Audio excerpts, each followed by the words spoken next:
Hello, everyone, and welcome back to Time to Roll's Campaign 1. This is episode 100.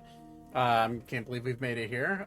Sorry we haven't been live the last 3 weeks. I needed everyone here for this. Unfortunately, we still have everyone here for this, since Squirtle is away seeing family. He said he might be able to tune in on his phone, but the entire month of May has been incredibly busy for everyone involved. I've been away. Part of the groups have been away. Part of the group has been away. Some people have been. Fuck. Austin went to Canada. Like we've been all over the place the last month or so. But we're live now. We're getting things started, and my hope is that we'll be able to be live every single Sunday this month, because that would be kind of sick. But we're gonna do a little bit of a recap with the group, and then from there we're gonna get right into it because we're running a little late as it is. So let's get right into it.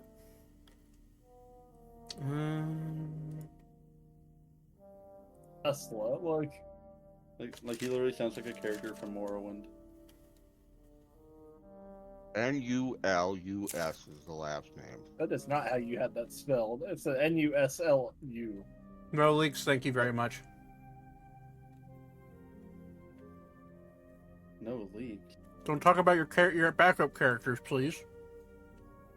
My backup character. Well, is Todd's very already big, misspelling his strong own name, paladin. so like. No, that's fine. What do you expect from Todd? Yeah. All right.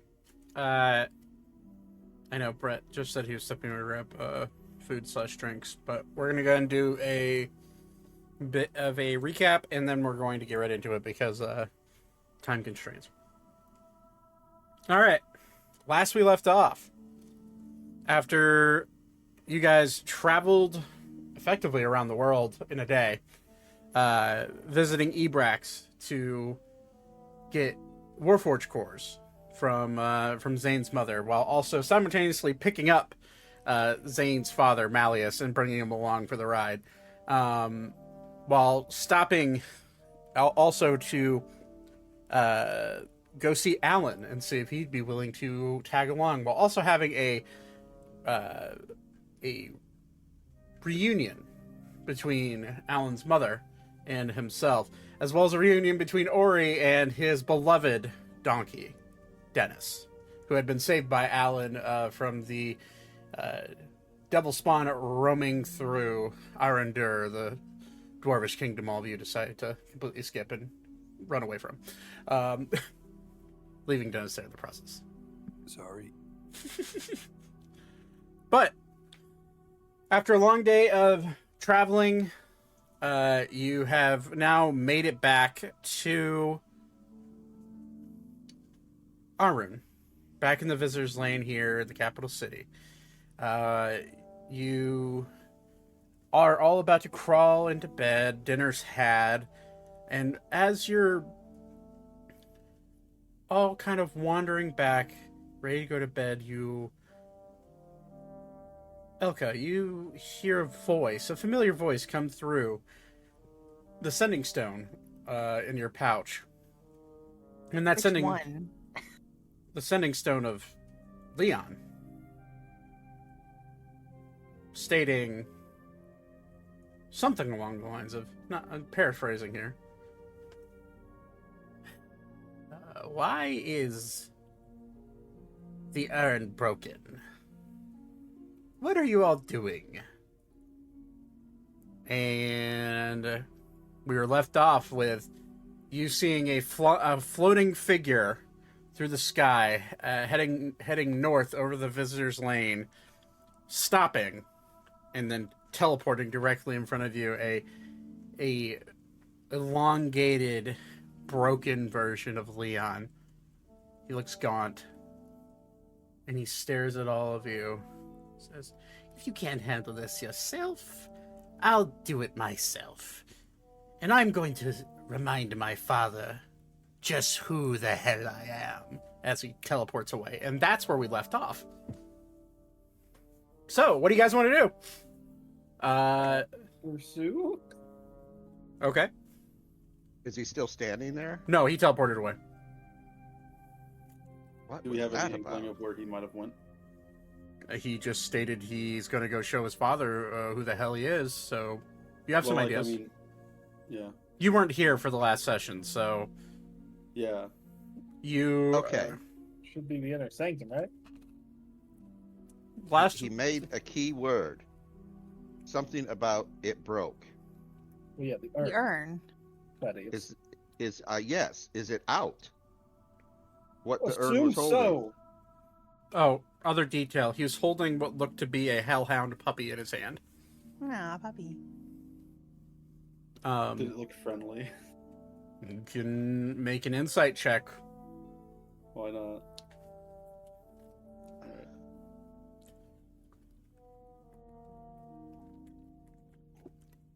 World's worst insight check. Oof. Yeah, it looked like a hellhound puppy. But I couldn't ascertain like its emotion. No. I'm Yeah. assuming. Okay.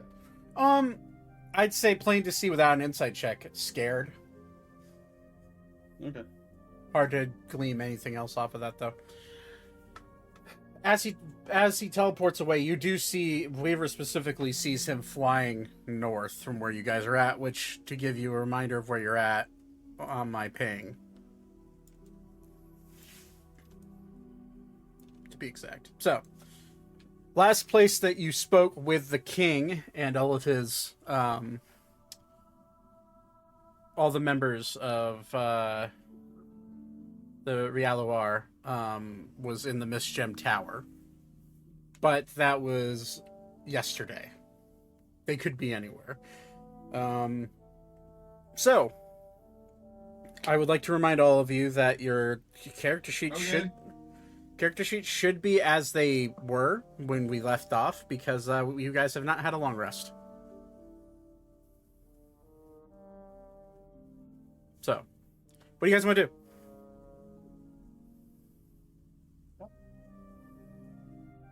I'm tired. I need a drink. That's not gonna happen, Thaddeus. We've got We things need to do. we need to go. We do. After him. Right now. Let's go.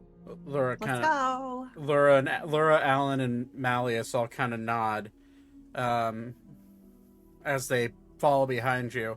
Elkis, Archer, and Ophelia are nowhere to be seen. They did not come with you on your journey. They stayed. They stayed here in the city. I have a sending stone to Elkis, so I'm going to, since that's the direction Leon was headed, I'm gonna warn him and be like, "Hey, he's on. Beware that this is happening." Okay. As you say that, he says, "Oh, we're very well aware. Not that Leon is the cause, but the city is starting to be overwhelmed by undead and demons. Do be careful. And if you could, perchance, figure out why this is happening, that would be great. But obviously not top of priority if Leon is saying that the dragon has broken away. That's your make that your top priority, I think. As he is, give me a sec," and he stops talking. It's only once a day, so I can't respond to him. Mm-hmm. I am also going to. I have the sending stone to Pavin. Mhm. Because he is here too, so I'm gonna let him know to wherever he's at to go help the city. Okay. His response will be, "Yeah, in the process of defending our home, Celeste is healing our mother as we speak. She took the brunt of an attack. She's fine. She's alive. We got things handled down here in the south." That's all he'll say. Okay. I will relay what information I have, that the south and the city are both being defended, and that we need to go after the dragon. Okay. Aiko is going to hop on the back of Aragon, and he's gonna look at all of you and say, I'll look from the sky. And they're gonna take off flying. As he's taking off flying, he'll actually throw the manager of all sending stones, Elka, a sending stone. Jesus Christ. And he'll say, that one's special. We could talk in that freely. And he will fly off. It's also my way of not having to play his character right now.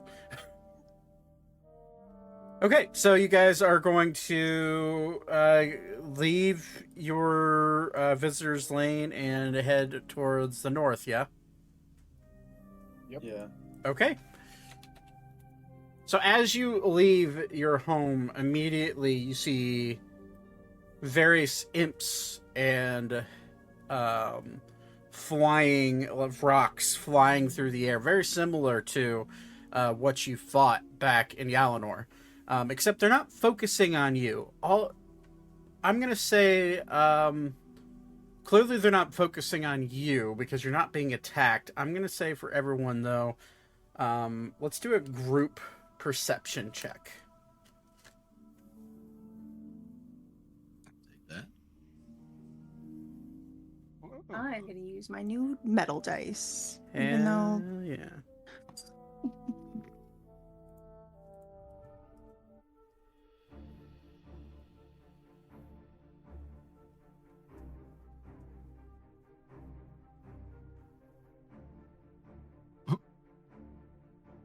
Ooh.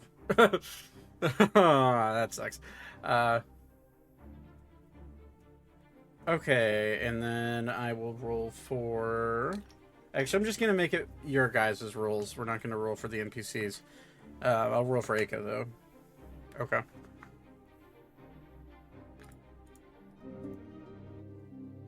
Okay. 19, 21, 9, and 3. Or 9 and 2. Yeah, you guys did pretty well. Aiko rolled a 16. So... as these creatures are flying more north, you notice that they're not focused on any of the townsfolk quite. Some of them are flying downwards and getting distracted, as devils do and demons do, since they're creatures of pure chaos. But most of them are focused to the north. They're flying towards the north. You see cracks starting to form in the sky with various devils and demons, both simultaneously coming out and weirdly not fighting each other.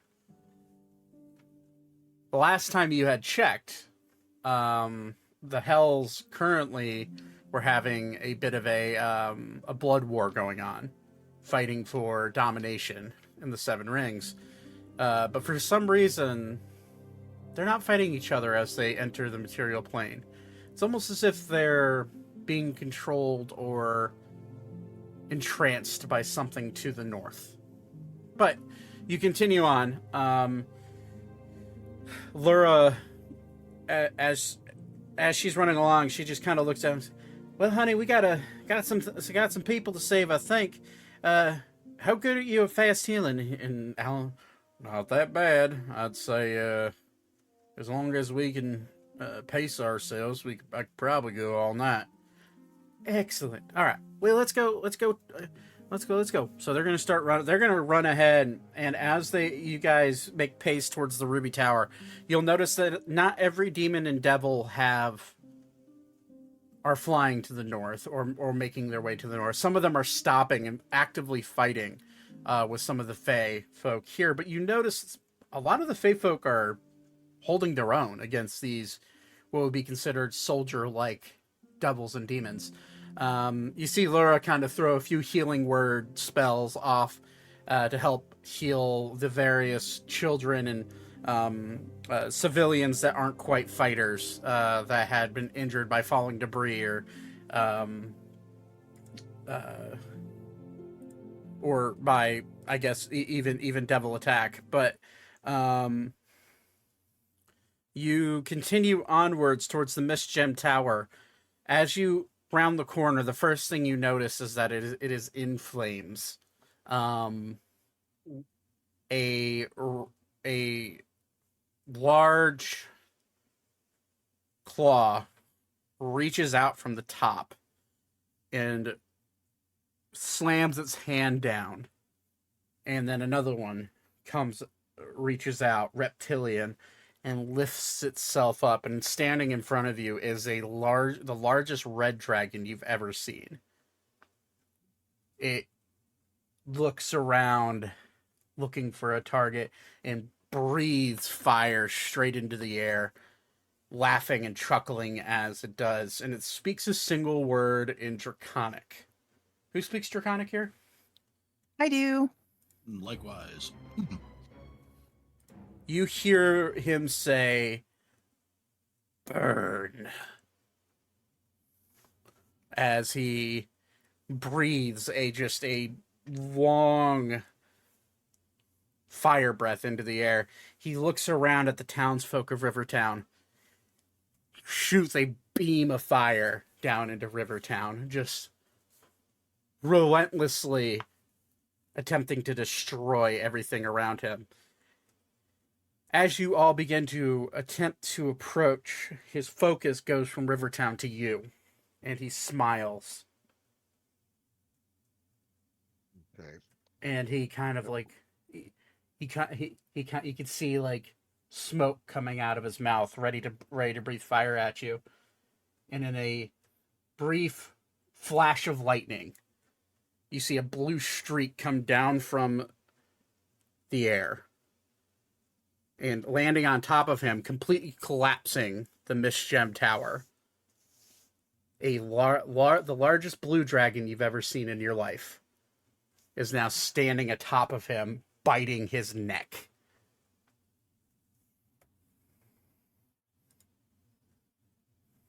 Okay, Todd. Okay, Squirtle will be joining us soon. He just DM'd me. I'm going to go ahead and switch to... Can I ask Zach, a your question? camera froze on stream. Okay, that's fine. No, it didn't. I didn't. I'm here. Huh? Did your Oh. stream froze? My stream apparently froze. My bad. So, this blue dragon, I'm going to say Elka and Vivra. I'm going to allow you to make... Let's see here. Either a history check with advantage, which Elka you would get anyways because of Calypso, or a nature check with advantage. History it is. Nature it is. Technical question it is. What's Dirty 20. so both of you got dirty 20. Nice. What's your question? How, remember our friend that is in the tree, I think her tree of life? How far is that from us, the gold dragon? Edna, Yeah. at least a week's journey on foot. Shit. You can't leave the mountain and she anyway. can't, and she can't leave her mountain anyways. So, Oh, okay. so I'll describe it differently for both of you. For Vivra, your scales start to tingle, almost as if you plunged yourself into an ice-cold bath, but it's simultaneously warm and hot at the same time. Your senses rise, and you have felt this presence before because you were responsible for containing it. Yep. I had a feeling. You immediately recognize this dragon, and for some reason, he's fighting the dragon that's attacking the town. For you, Alka, immediately upon looking at this blue dragon, your draconic heritage the interior of your soul begins to burn bright, and you see scales start to form on your hand, but slowly sprinkle away as if they're fairy dust. Calypso deleting the scales as they grow. Your body is having an innate reaction to seeing a great worm in person and in full effect. But not only one great worm. You recognize this red dragon.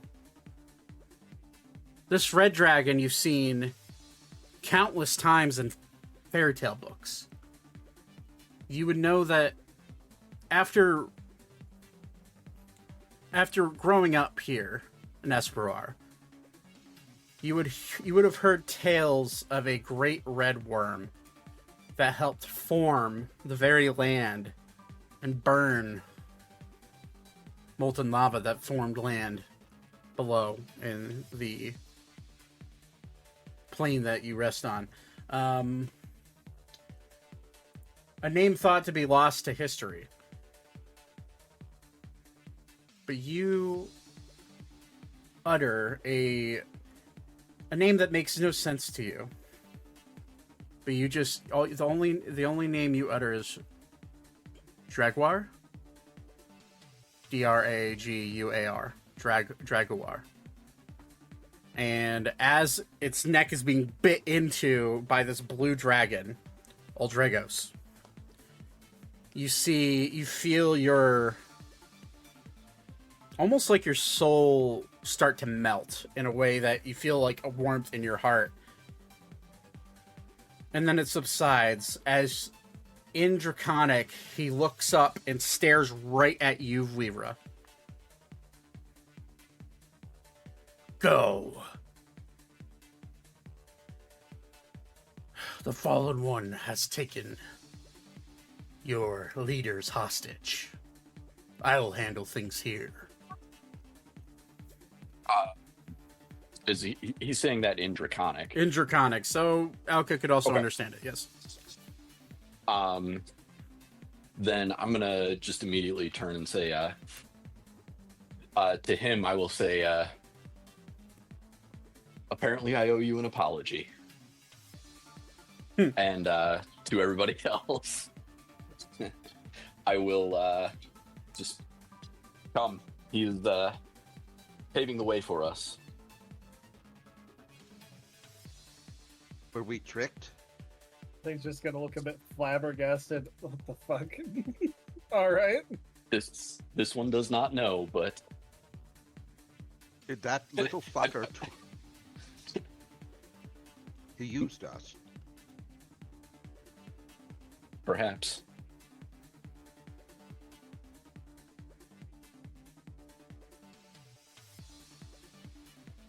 But I'm gonna start taking off running towards where we left everybody. And I'll be Or where- following. Okay. Thing. Yeah, I'd be followed as well. Okay. So you head into the cinders of Rivertown. The Gold Tower also ablaze, but not nearly as destroyed as the Mistgem Tower. You see another familiar face floating in the air above the Lake of Life in active combat yet again with devils and demons, being Alistair, along with another familiar face. Ironically, Archer. Is fighting alongside his former father figure and master, taking down massive flying demons that are coming at them. As they're fighting, immediately Alistair, you see him, a spell ignite from him, and you look in the sky and a giant eyeball opens up above the city. You've seen this once before. And Zane, in your head, he'll say, "It's about fucking time you got here." I'm doing my best. We weren't in the city.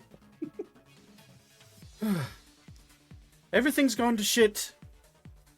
I can see that. My dear brother, along with the king and his friends, are at the inner sanctum, in active combat with quite a few enemies. I'd head there as soon as you can. Boats are not working, so figure out another way to get across the lake. I've got an idea. We gotta go to the inner sanctum. I'm gonna tell everybody. Is our airship available? No. Too I was just slow. gonna start running across the lake because I was have a gonna say, we water have- walking ring. Yeah, you all have water walking rings effectively for me earlier. So you'll then see, actually, for you, Elka, you see bounding across the water in quick succession.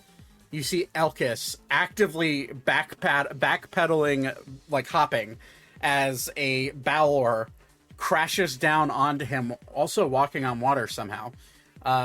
You see him jump up backwards and launch just this giant beam of golden light straight into the face of the Balor, killing it.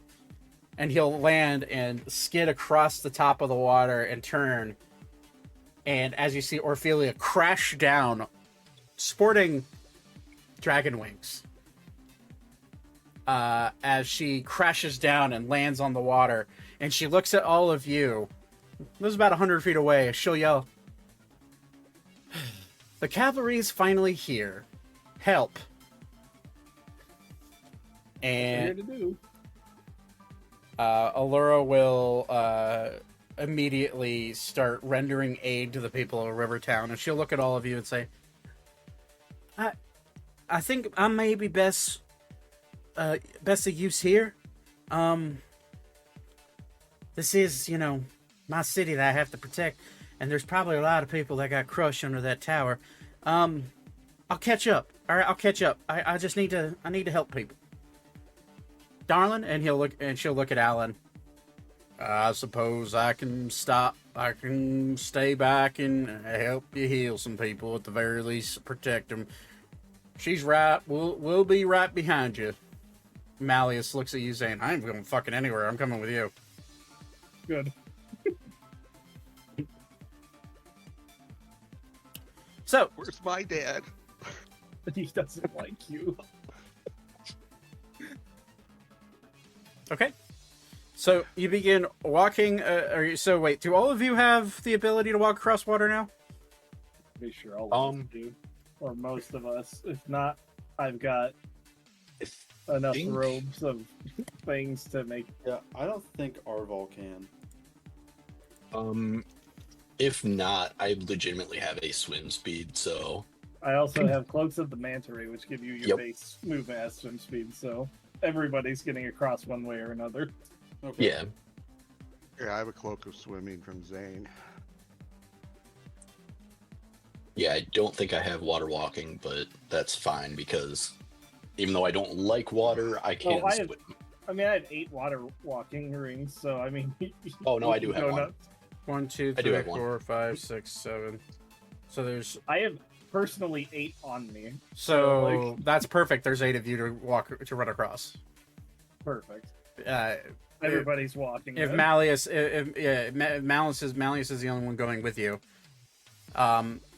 Okay, so what would be your sprint speed? Now, running speed is different than sprint speed. I'm saying, I'm gonna yet again using another rule from Nate's campaign because I think it's great. Using your entire turn, you're able to run 5 times your 5 times your speed, your walking speed. I can So- go 225. I'm guessing 150. Yeah, mine's 150. 150. Okay. So you're all sprinting across the water, all walking atop the water. As you run across, I'm going to need dexterity saving throws from all of you. As We use acrobatics. dexterity saving throw, please and thank you. This is not to walk on water, because as you're running, multiple fireballs are being shot down at you from multiple demons. All right. And these are wide arrays, so I'm rolling to see whether or not they hit you as well. But this is also disrupting the water as they launch them down into you. That's a really low roll for 1. It's a really low roll for 2.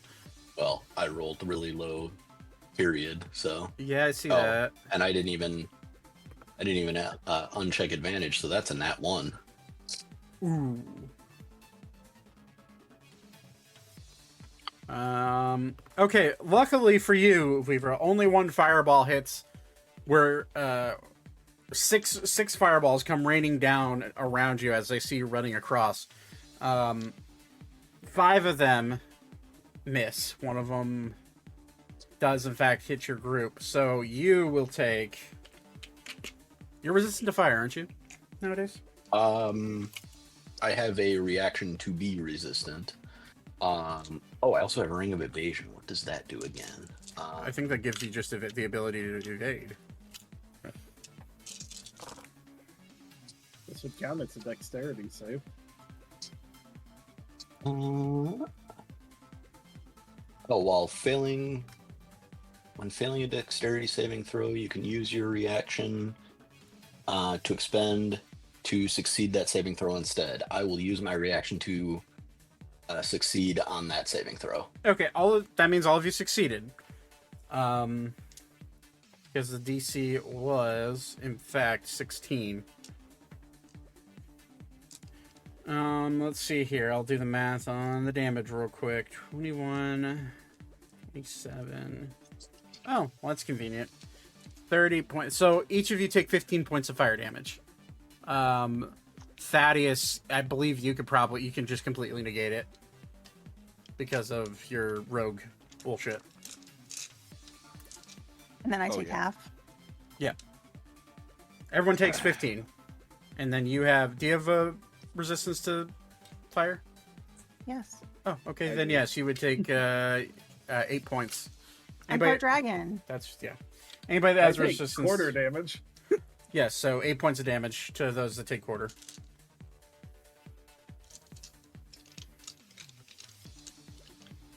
Alright. Oh yeah. Gonna have to roll dex save for your dad. And he's he's good.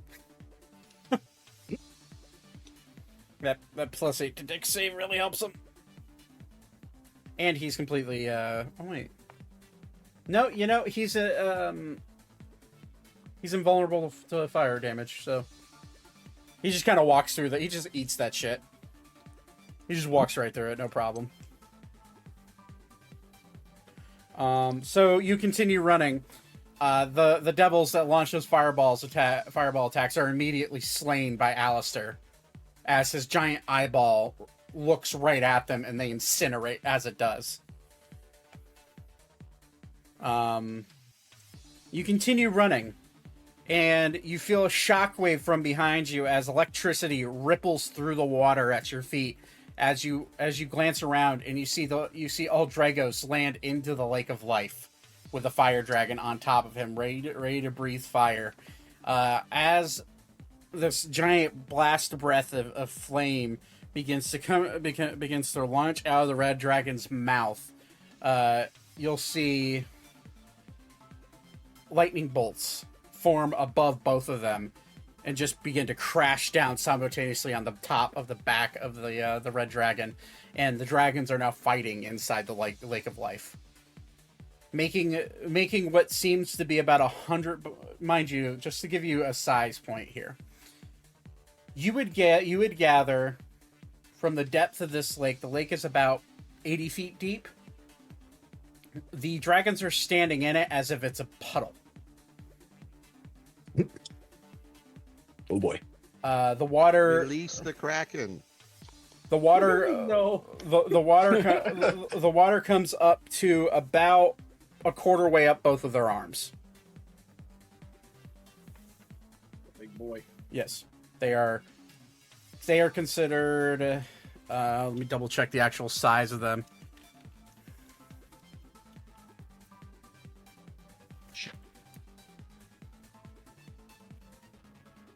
They are considered gargantuan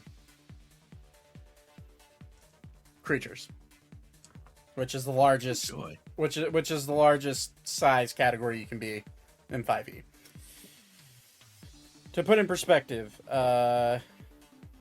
each of these squares is. Let's see here. That's fine. Each of these squares is about 500 feet. They would, in reality, take up 1 square each. fighting each other.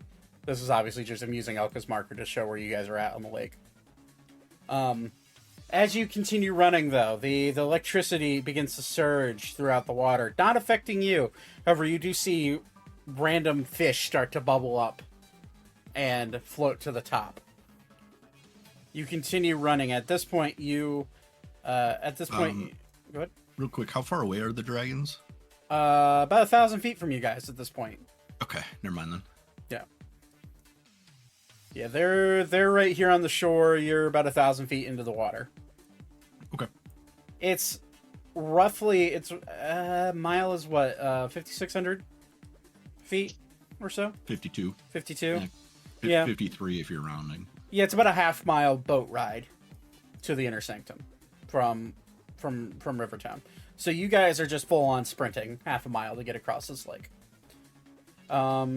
You guys continue running, and landing in front of you are two rocks.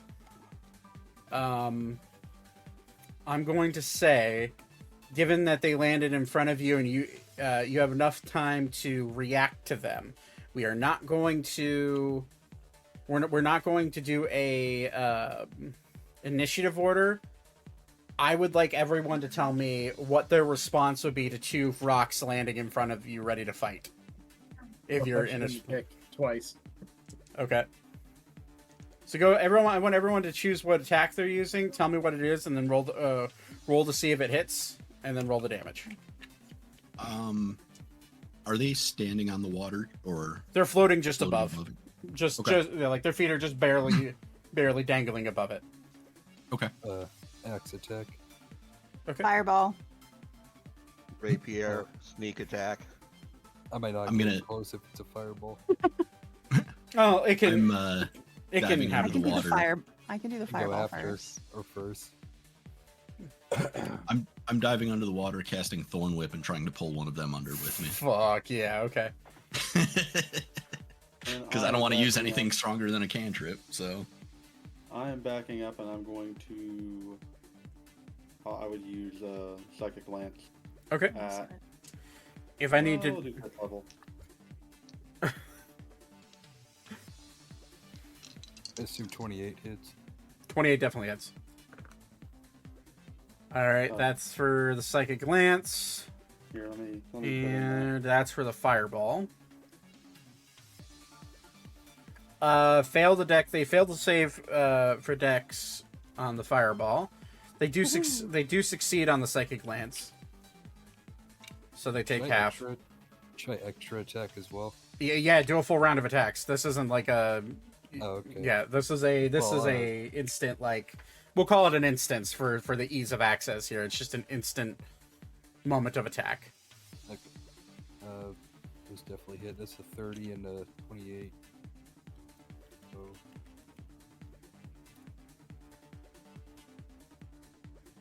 Jesus. I forgot my poison to inject my poison. Just have to add that in. So let's see. You will remember from previous experiences that rocks are immune to poison. Okay. what are there other immunities and resistances again? Cold, fire, and lightning are the ones that are the ones you remember. I'd say off the very top of your head, like you would remember, because you've fought these things quite a few times at this point. They're considered the standard foot soldier of the demon army. There you go. That's my total damage right there. I forgot to roll the other 2 sets of d6s. Okay.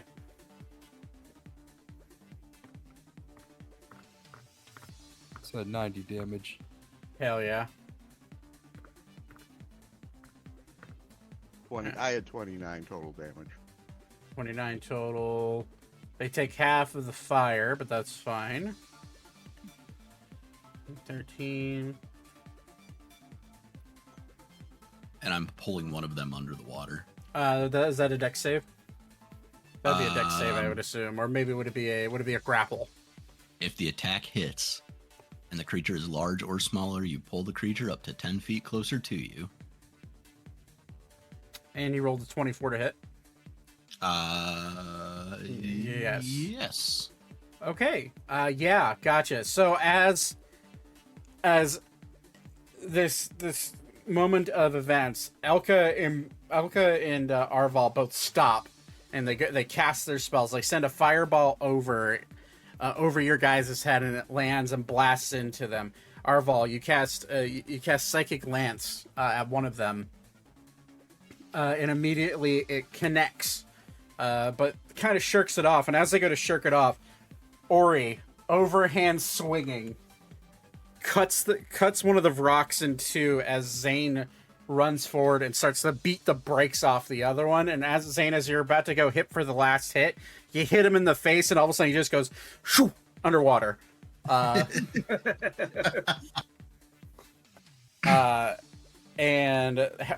the dead rock falls helplessly underwater as. Well, the other rock is looking pretty rough. 13 piercing.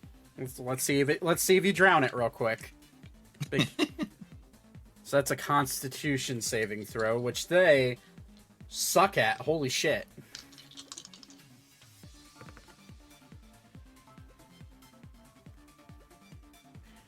Yeah, as you pull it under, it can't hold its breath for very long.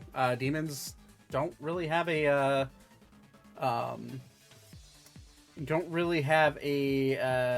proficiency in swimming, as there isn't much water in the hells. And as you pull it under, water fills its lungs and just it takes its last breath underneath the lake. I'll just kick up off of it, jump back up, and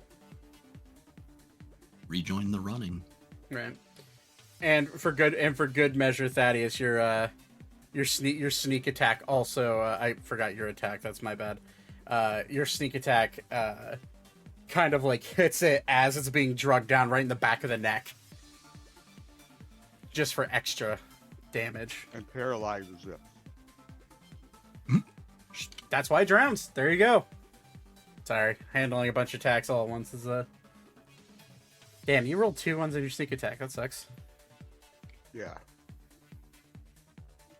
That Still happens. paralyzed it. So, all of you spring up and keep running towards the inner sanctum. You make it to almost to shore as Weavra, for you specifically, the smell of rot becomes overwhelming for your nose, as standing in front of you are numerous zombies of all races of humanoid, standing guard in front of the inner sanctum.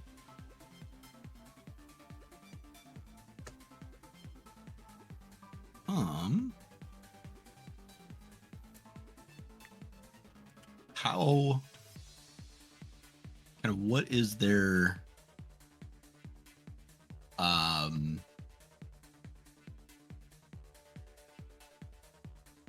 what is their kind of formation, if you will? Loose. It's not organized. There's about 1,000 of them randomly roaming around on this island, and they're all kind of close to each other, within probably within about a 10-foot range of each other. Just kind of undead wandering around. You can just see them off in the distance. Okay. It's kind of like a scene from The Walking Dead, in a way. Okay. So are they making any particular motion toward us, or are they just wandering? They're wandering. Okay, so they're not like on the shore waiting for us. Correct. They're okay. I misunderstood. they've clearly been brought to this island to act as a something to slow someone down.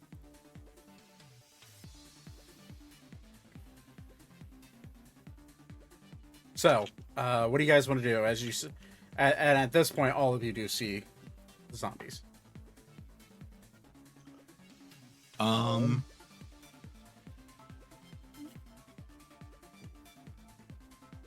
Oh shit! I thought I had something for this.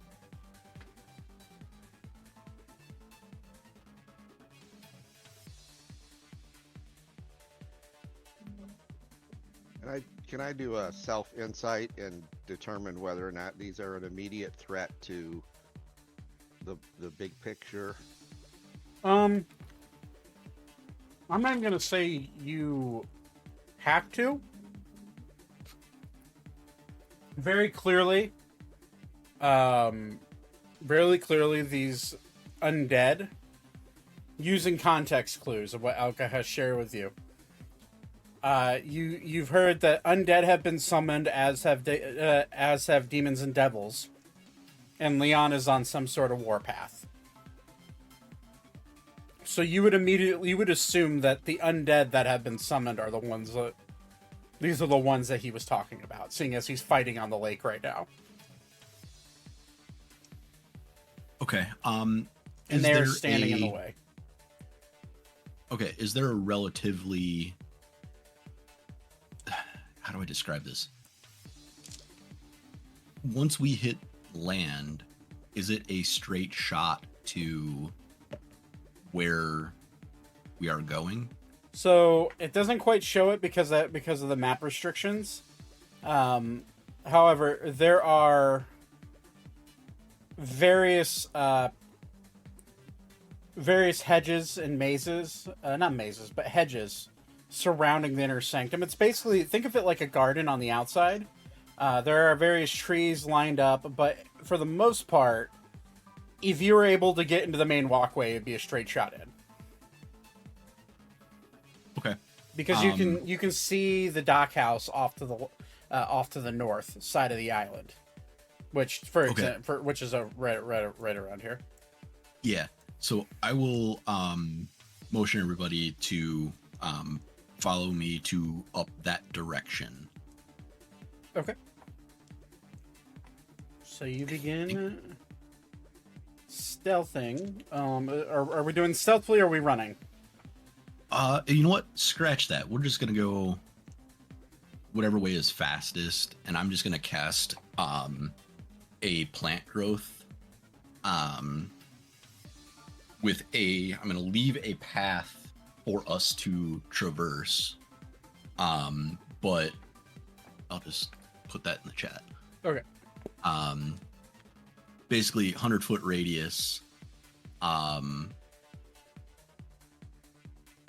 Where it becomes like double difficult terrain. Okay. But I'm leaving us a hallway to pass through without dealing with the slowing. You're effectively creating a trench with plant growth. Okay, cool. Anything? Let me see. A creature moving through there must spend 4 feet of movement forever. Okay, so it becomes difficult terrain. I'm just seeing it becomes double difficult terrain. Double difficult terrain. So their movement is cut by a quarter, which zombies' movement speed is already 20, so they get 5 feet of movement. That's what I was hoping for. Okay. See you guys in an hour. Easy enough. You cast the spell,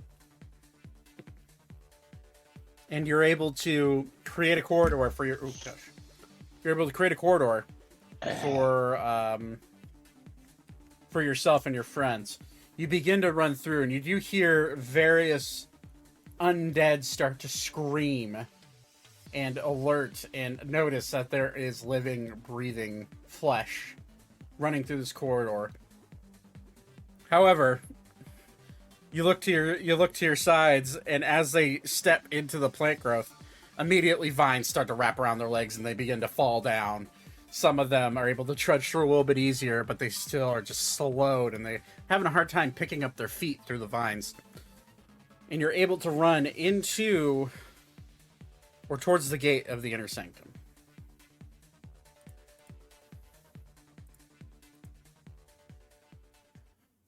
As you make it to the inner sanctum, you are greeted with a grand hallway that leads to a giant double door. This double door is swung wide open, And at the end of this giant corridor, you see flashes of magic being flung about, arcane energy filling the air. You hear screams of battle coming from within the inner sanctum.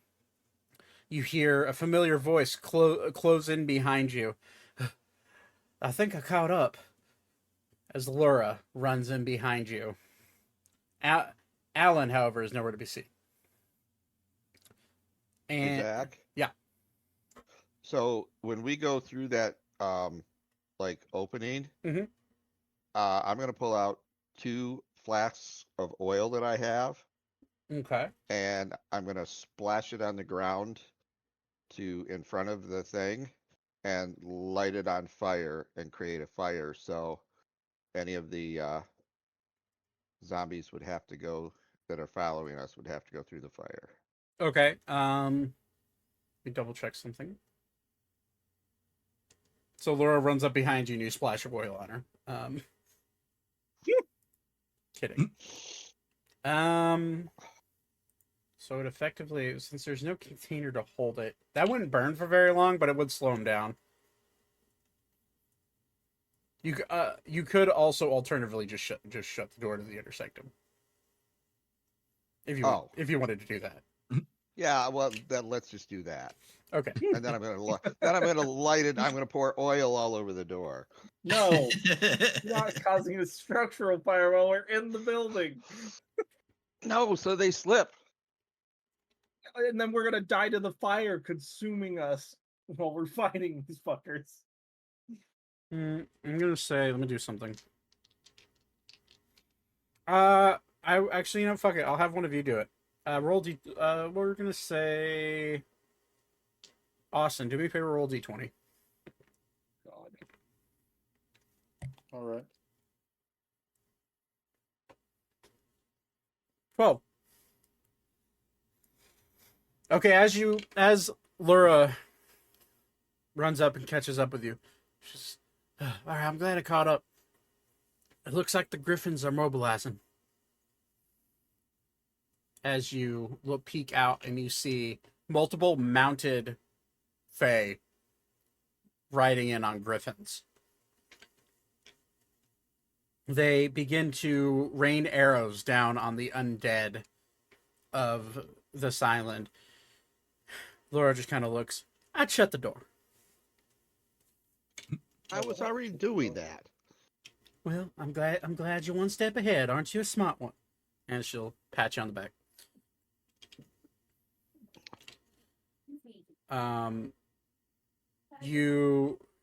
As she shuts the door, she just looks at all of you. Follow me.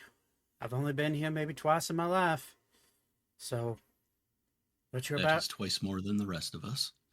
What you're about to see will be, well, I suppose we should hurry. As she looks down the hallway and sees the flashes of arcane energy going all about each direction.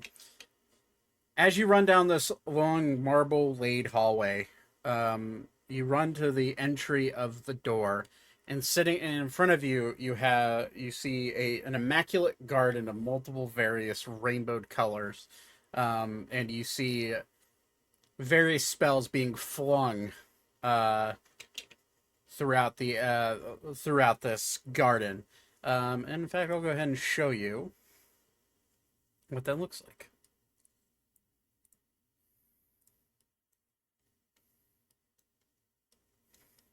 So all of you are right here.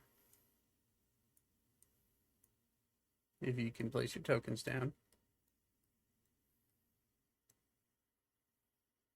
All right. Why am I tiny? Small. Oh, you're a gecko. That's mean. 15 minutes could save you 15% or more. I was gonna say, size doesn't matter. It's fine. And a power word kill just shrieks through the fucking air and hits Weaver right in the chest. Let's see here. Where is I forgot to add Leon's. Okay. So you enter this garden. Are you guys? Oh no, it wasn't. Okay.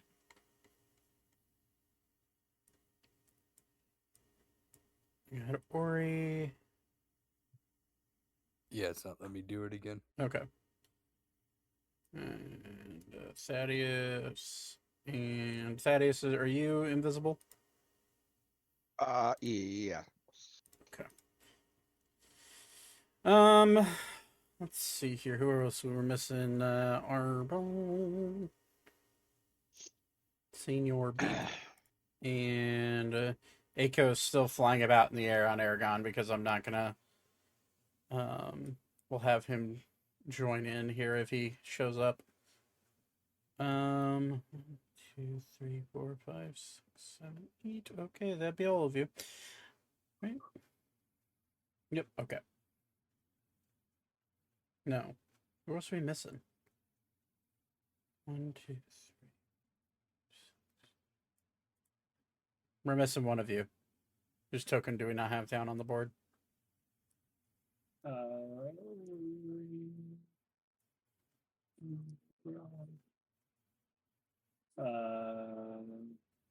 we? Oh no, we aren't. I was miscounting. Yeah, you got all of you there. Okay. Good lord. So stepping forward, you see. Okay, you see your father. In active combat with a Balor, which is obviously. You see him clashing. You see him clashing a sword with a Balor. You see whom you once thought was your faithful quest giver, actively defending himself against spells being launched from over here to the right as his focus narrows to the north side of the hallway. As he deflects spells, he looks to you, all of you, and says, "Welcome. Now's the time to decide if you're going to be on the right side of history. Join me." No more cryptic bullshit, asshole. What the fuck's going on? You say that's what you say to him? Yes. Cool. As you say that, he points his finger and casts Finger of Death at you.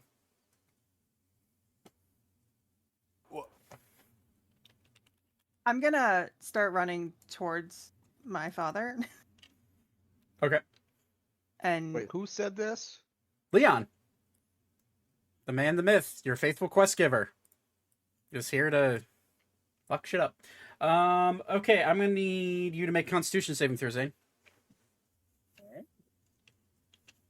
I'm actually good at those.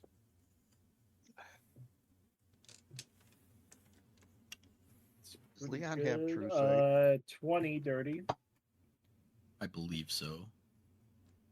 I will. I'm gonna say, I'll fucking find out. Alrighty. Sorry, what'd you roll? Dirty 20. 30-20. That's a fail. What if I had 5? That's just barely a fail. Okay, never mind then. I won't do that. Let me roll some damage. Luckily for you, I'm rolling really low. Damn. Holy fuck. Zach, come on. So that's a 7, a 1, a 1, a 1, a 3, a 4, and an 8. So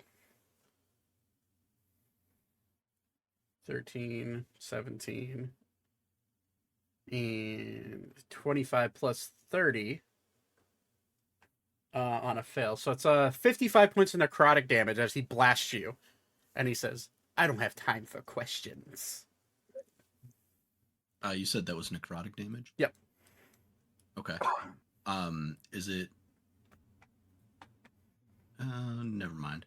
Okay.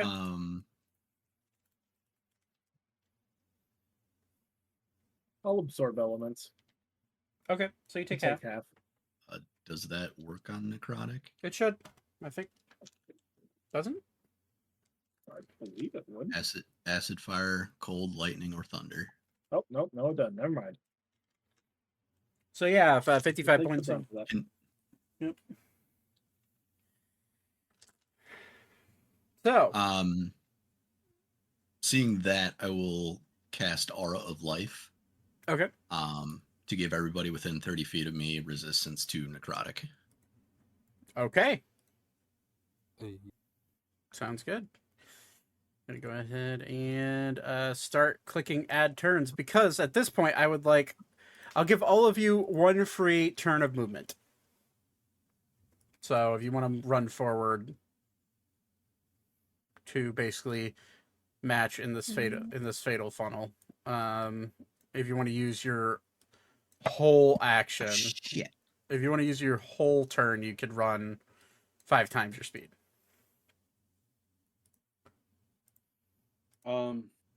Theoretically, could we go? Actually, how tall are the shrubs on the left and the right of the funnel? About 30 feet tall. 30 feet tall. Yes, I gotta scroll out. I can run really far. So All right, I'm running right up next to my dad. Okay. And that was my whole turn. So Okay. I am gonna get right on top of Leon for that shit that he just pulled. Okay. I'm going to get relatively close, but I'm going to go. how into far the can you move, shrubbery. Zane? Because of my gloves, 225 if I'm sprinting 5 times. I can move like right here. What's 30 times 5 or 35 times 5? Never mind. I'm like right behind you. 175. I'm 175. backing I'm you sorry. up. Hell yeah. I'm sorry, what'd you say? 175. Can somebody measure out 175 for me? I You can't can make figure it. You can make it past me if you can move that far. Because I moved 140. Basically giving you guys free movement to go. I'm letting you use the surprise round to get closer and maneuver however you want. And Can I use Missy Step? because you used your whole turn to run, no. Okay. I'm gonna say never no. mind. Yeah. Paid for the Oh, battle. by the way, Cast the Zach, spell, so that's as far as I can go. I'm taking cover in the terrain where I'm at. Okay. Wait, does the spell attach to you or does it just attach to the zone? It attaches to me. Oh, well then you can move up there if you want to. Oh shit! Hang it. I just spilled a bunch of sake on my keyboard, so I'm like trying to wipe everything up. Can you take a potion while you're sprinting? Oh, I need No, you're using your entire turn to move 5 times your figured that's what you were going to say. I was just... Fuck. That's horrible. I guess it's better than in combat. Oh shit! Yeah. Oh, we're rolling initiative. I did not Yes. hear that. I'm sorry. I also did not hear that. My bad.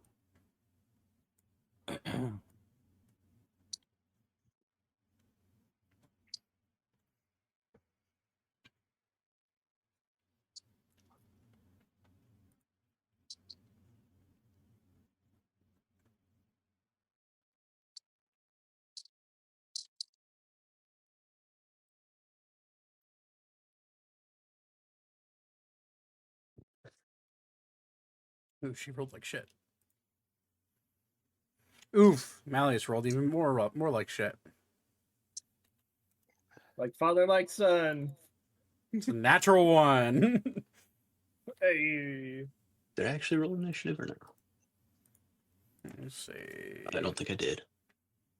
I'm gonna say the Balor or all move at the same time because as you run up, you notice that there's one more cornering the king, as there's also one more off to your left, seemingly gauging to see whether or not it's they can jump in and help.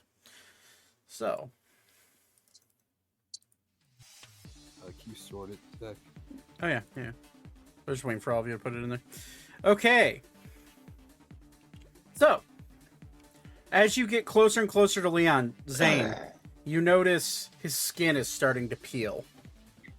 As the once vibrant face of your faithful friend and quest giver, of a glowing elvish fey man, is starting to turn more into a gaunt, lich-like appearance. And he'll look at all of you and smile. It's a shame it had to come to this. Well, luckily I've done my digging.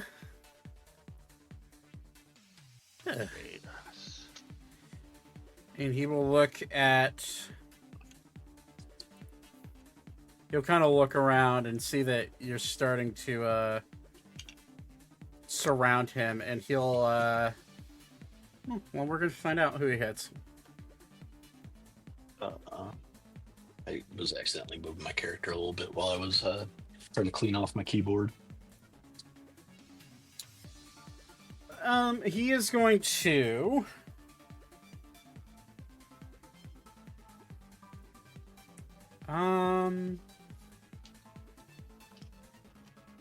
Zane Thaddeus. Which would you prefer? And I'll let you two think about it. Would you prefer high or would you prefer low?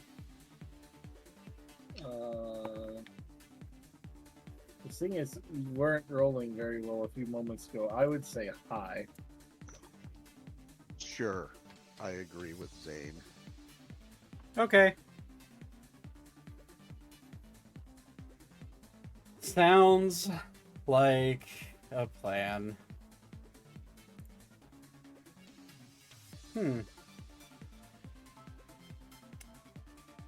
Yep, he's gonna go as all of you begin to circle around him. He's gonna just look over to you, Thaddeus, and then look at you, Zane. And he'll say,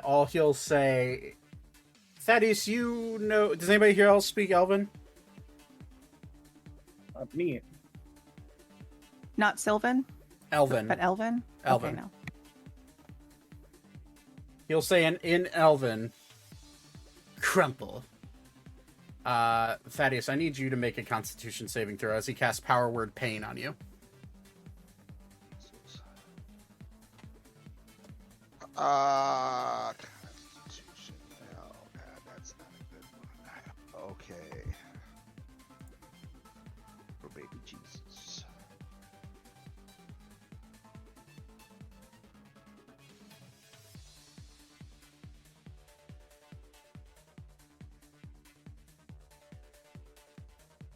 Okay. So, what is your current HP at? I am muted. 145. Okay. So, for all the power words, by the way, I have switched to the 2024 version of these spells because they're better than 5e. So, if you have more than 100 hit points, you're not subjected to crippling pain, so you are not with your failed 18. You are not knocked prone into pain position. However, you do still take damage.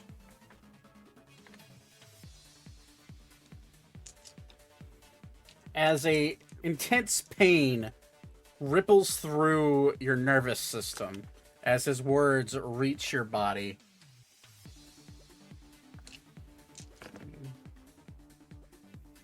Yeah. I'm just questioning whether or not I can use either uncanny dodge or No, this is a direct power word. Yeah. evasion. No. That requires Dex to be the If- primary. If this is necrotic damage, he has resistance because Correct. he is within my aura. Let me double check what the damage is.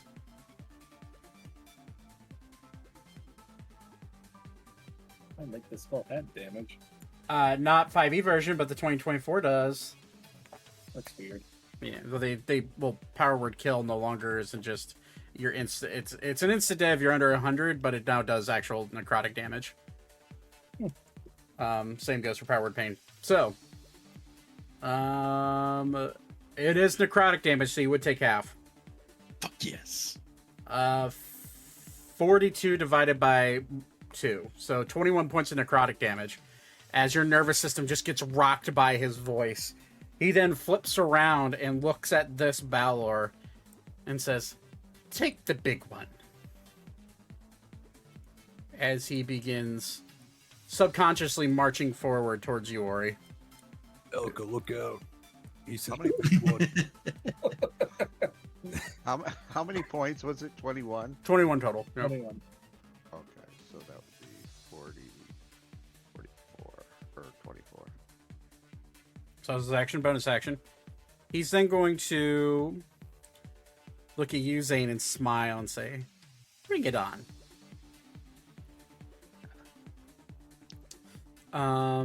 That's the end of his turn. Ori, You gonna take that, Zane? you got a I Balor. already did. Balor now actively looming over you. What do you want? Do you know Infernal? Hybrid. It I can says, try. "I'm just doing my job, man." Did he really say that in Infernal? No, Oh it says my God, nothing. that's so Because funny. Zane's gonna be Hey, dying. man. Hey, man, Hey, I'm man, just I just work here. I'm just a door technician, man. I don't know. I'm a hybrid transform. Okay. So you have For my Police officer bonus uniform on? action, right? That's a bonus action, right? Yes, for hybrid, yes. I'll grab him. So a German soldier if they were following orders in 1943. Then I'm going to see. Am I in range of this guy? I assume, yeah. I feel Yeah, like he has this reach. is your actual size. Oh, okay. Here we go. bushes crackle Shit. under your change. Am I out of his reach right here? No. Okay. How about now? The second you move out of his reach, he has Sentinel. Okay. Just, I'm yeah. done. I'm done. Yeah, I'm just reminding you that these things have Sentinel. All right. I'm gonna whack this guy. Okay. Um, Gonna whack him, Junior. Whack him good. I'll just whack him twice.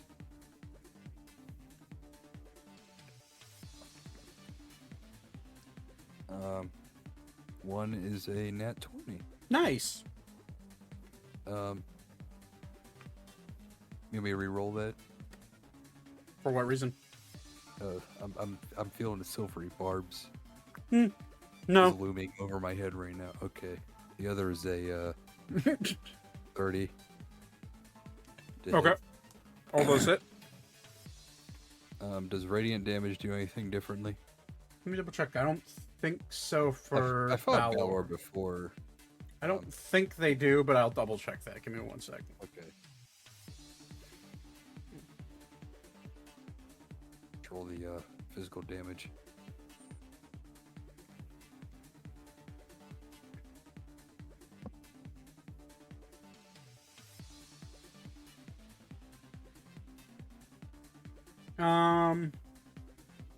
No. Radiant doesn't do anything more. Is he resistant to physical damage? All non-magicals, piercing, slashing, and bludgeoning. And he's resistant to lightning, so he'd be resistant to your glaive damage. Okay. Yeah. So let me roll the physical first, cut that in half.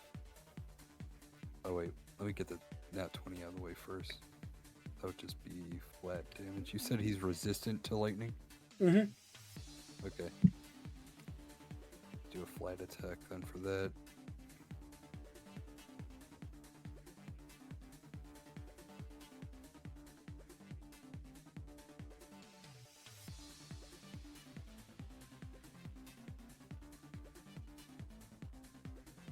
First one's 43.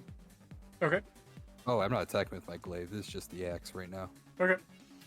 So, radiant, is that just flat damage too? Yep, Radiant's flat. Okay. So you said 43, the first one? Yeah. Okay. So actually, that would be Oh, is that the doubled one? yeah. So the radiant would double with that. So 80, 86. Well, no, it'd be Oh, right. what I rolled it. That'd be 5 more attack then. So 5 more damage, you said? Yeah. Okay. Then plus 30 for my second attack. Okay. And that'll be it. Okay. You cut into him and immediately he just looks at you like, just doing my job. Things laughing. I'm sorry. This one over here. Yeah, I don't know why we're here. He just summoned us. I just work here, man. Anyways, it's now the king's turn. The king will say, Now, all that anger inside of you isn't befitting for my garden," and he will. You'll see him. No.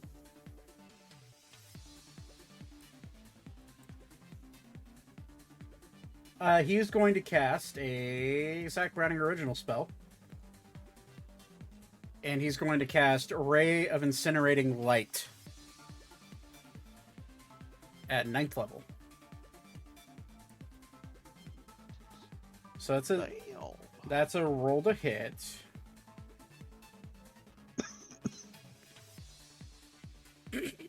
Fuck. Okay, well, at least you know the king has it. That's a natural 20. Okay.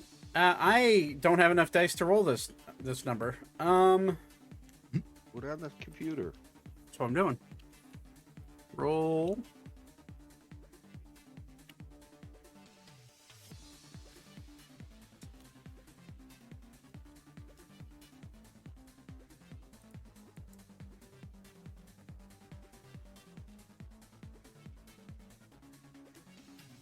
Times 2. So that's 142 points of radiant damage. As he casts a spell, you see it just blast.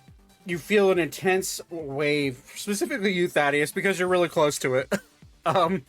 In a straight line, curving upwards. He blasts it into the gut of this Balor, and you see it just burn a hole through this thing. And shoot outwards, up into the ceiling.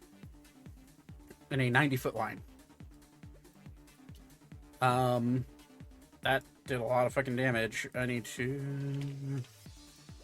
Okay. Immediately, this Balor is bloodied from that attack. Let's go. The king will then use a bonus action to...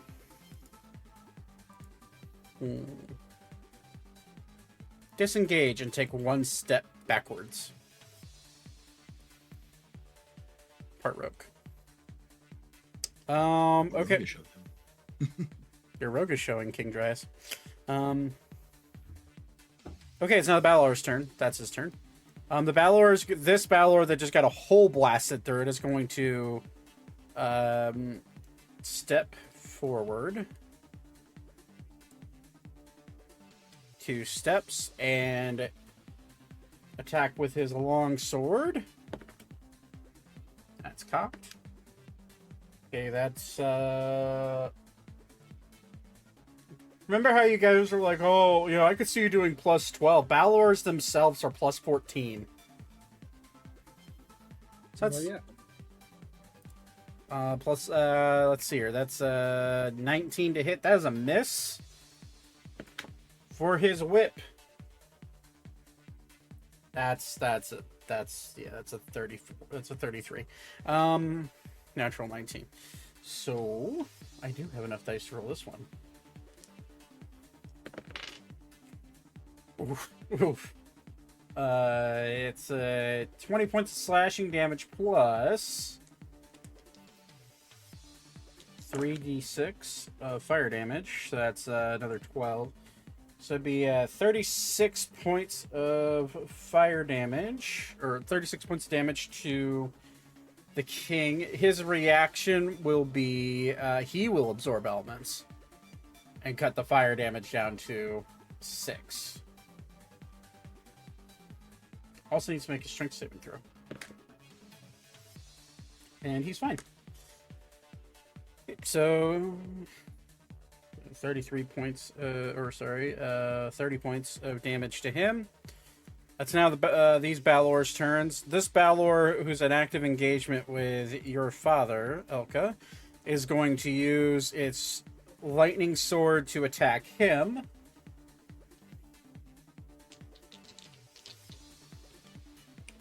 That is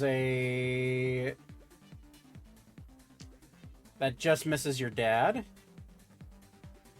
And now he's going to use a whip on you. Okay.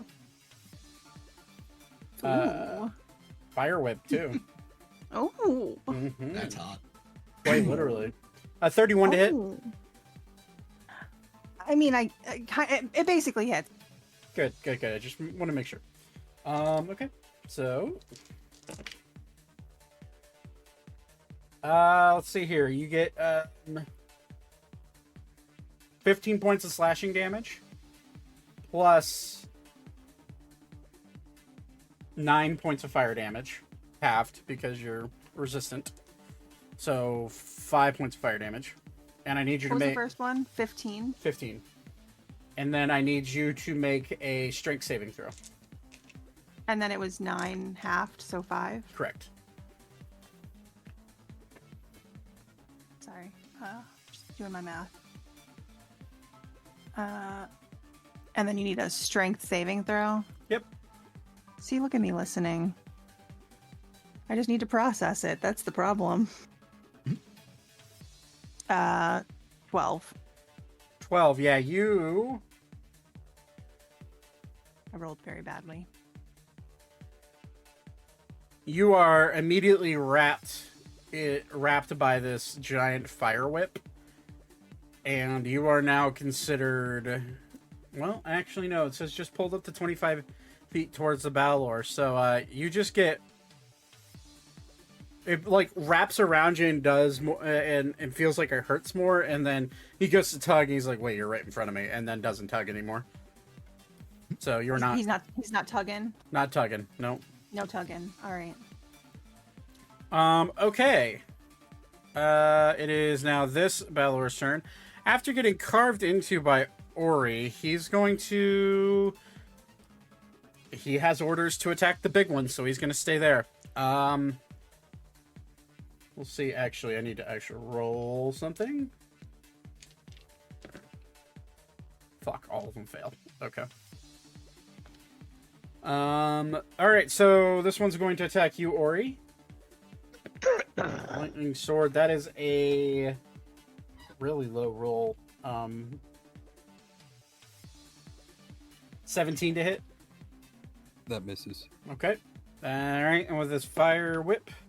Oh, wait. If he misses, I'm going to attack him. Go for it. Let's go.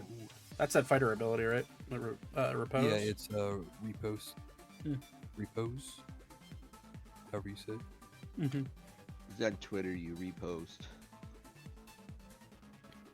Or he's on his phone on Twitter. That's a nat 20 again. Cool. Roll the damage. Alrighty. Hiya. So 41 points of damage.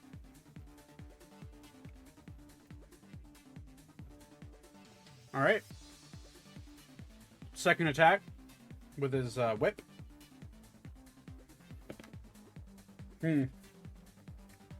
Right back at you, big boy. That's a natural 20. Yeah.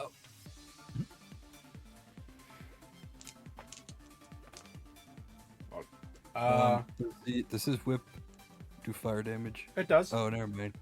It I does already slashing. reacted. It does slashing and fire damage. So that is a 28 points of slashing damage plus Ooh. That's a lot of damage. That's plus 32 points of fire damage. Wait, 28 was the slashing. 20 Because I'm resistant to slashing, Yeah. right? 28 points of slashing. You are resistant to... Yeah, you are resistant to slashing. So that would be 14 points of slashing. Oh, I'm also resistant to fire, too. There you go. So I'll do the total math here. So that's 32 plus 20. That's 60. So 30 points of damage. Okay, cool. And I need you to make a strength saving throw. Check quick. With advantage because you're in your hybrid form. I'm really good at these.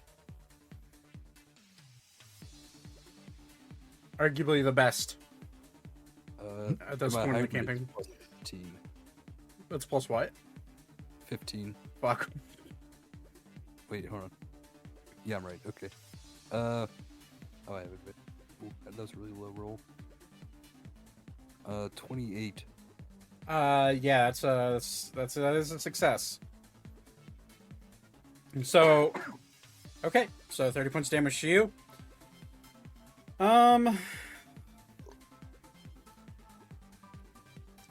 right, and that's start.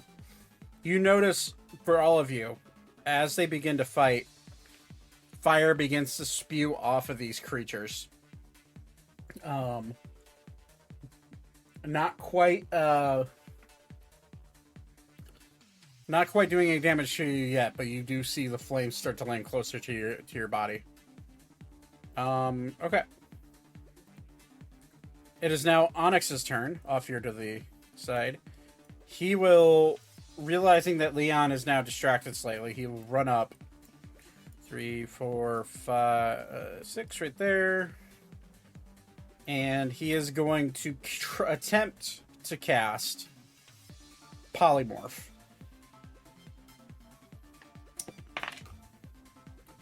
And that's a fail on Leon's side, but he's going to use one of his legendary resistances to succeed. And then he'll just smile at Onyx and say, "Oh, Uncle Onyx, you're still just as weak as I remembered." And then Onyx will then use nothing for his bonus action, and that's the end of his turn. Elka, your turn. Am I still wrapped up? Nope. No, he let go. Oh, okay. I would like to quickly assess how my father looks. Beaten up. Not bloodied, but he's definitely taken some hits. Okay. I'm gonna hit this guy with some. Oh shit! I forgot to pull out my d20s. Hang on.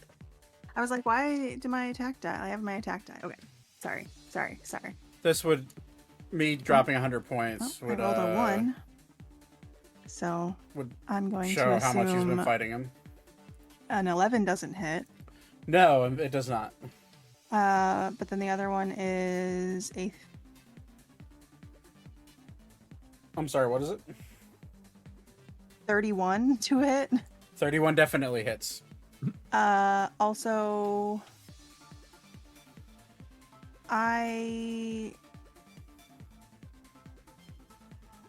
rolled an 18. Is that a crit or not? Is it at level 14 for fighter? It's only 19 and 20 right now. I was say it becomes 18, I think, at 15. Oh, okay. I wasn't 100% sure, and I was like going through my things to see if I could find it. Okay, so so this one hits.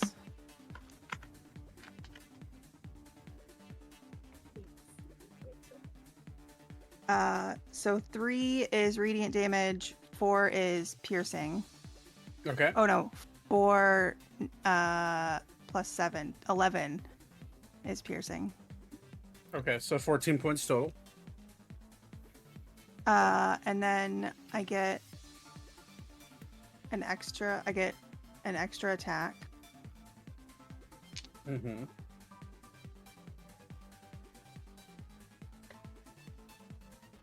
Yeah. Sorry, I'm like 19. Misses. Okay, and then I get another extra attack. All right.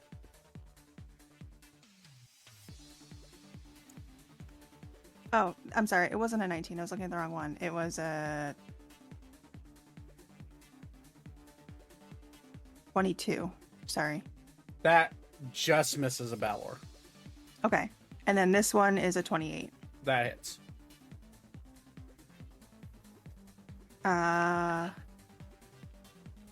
13 damage total. Okay.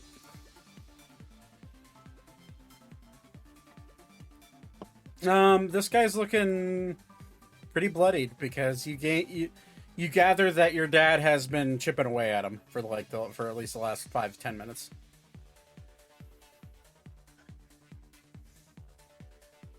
Anything else you want to do? Move. Nope. I'm Okay. gonna stay right next to my daddy, even though he's a bastard. All right. It's a rat bastard. Yeah, no, we're the rat bastards. Shut up, Thaddeus.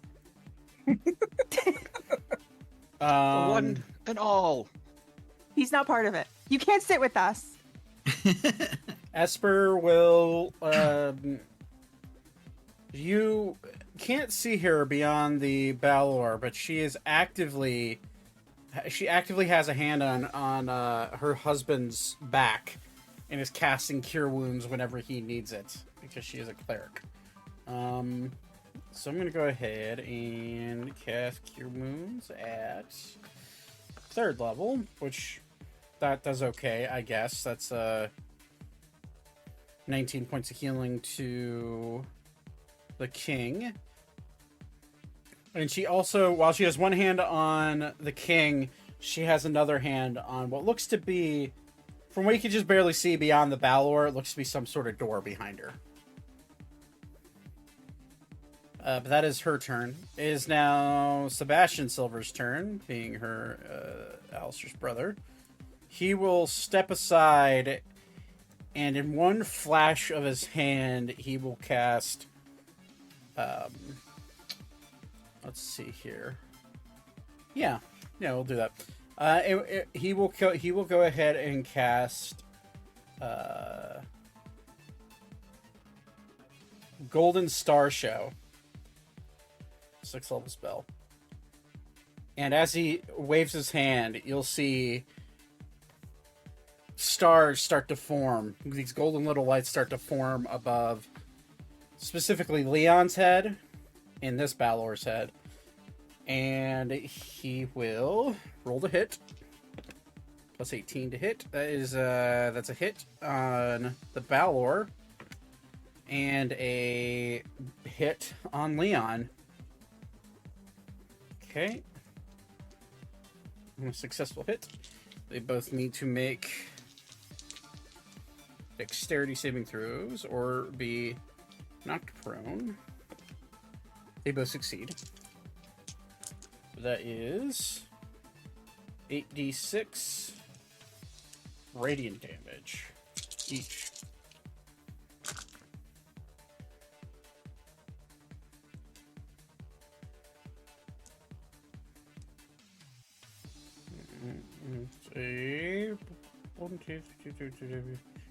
They each take 32 points of radiant damage. There's no no extra on Leon.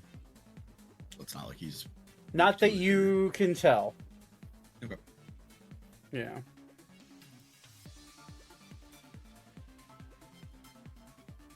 Okay. Bonus action. He will use his bonus action to dash.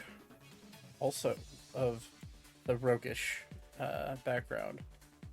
And will take to the air and fly 1, 2, 3, 4, 5, 6. And he will look over at Laura and say, I'm glad all of you are here. Start preparing the spells that you need to take down a fucking madman. And Laura will just nod and kind of like, and then Sebastian will like look over Laura's head and see Malleus like kind of like just barely peeking up above the hedge that he's standing in. Just it looks like he's aiming something at Leon right now. It looks like he's like really honed in on aiming something, but he can't quite move yet. It's now Thaddeus's turn. What would you like to do? You are invisible, but you are not. What I will say, given he was able to strike you, He can see me. I know he can see me. He can. You get the sense that he can, at the very least, sense where you're at. Maybe not see you, but you get the sense he could maybe see. Okay. At the very least, sense your presence. Do I get a bonus action? Yeah, everybody gets a bonus action. Okay. All right. Question: can you take a potion during a bonus action? Yeah. Yes.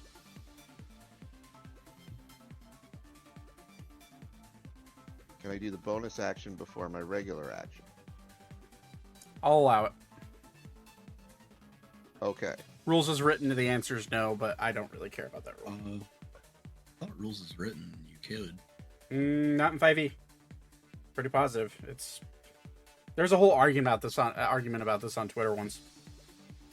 All right. Well, since I have the rule of cool, I'm going to reach in my bag and pull out a vial that has yellow fluid in it. Okay. And I'm going to drink it. You're choosing to drink that now? Okay. One It's a second. potion of heroism. Mm-hmm. Why? That's No, it's fine. Sorry. good call, It actually. is a good call. Okay, so that will give me 10 temporary hit points. And that will increase +1 on my attack rolls, ability checks, and bless spell. Uh-huh. Which means that you get to add on a d4. Okay. All right. Now that I've done that, I'm going to pull out my trusty rapier, and I am going to go right for the back of the head of that little fucker. And as I'm doing that, I'm going to say, I know what it feels like to be cast out from your family. You are a loser, you bitch. Roll the hit. And now I'm going to roll a 1. I was gonna say you should have saved the monologue until after you hit. Yeah, that was a 4. So that's actually +1 on there. So 16. Yeah, that misses. His AC is higher than that. But hey, you have a potion of heroism running through your veins, so. Oh, you can add a d4 to your attack. Is that how bless works? Yeah. Yeah. Yeah. Roll d4. That action, but you may hit him then.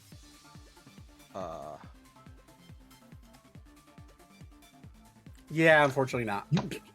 God damn it! I fucking hate this game. No, you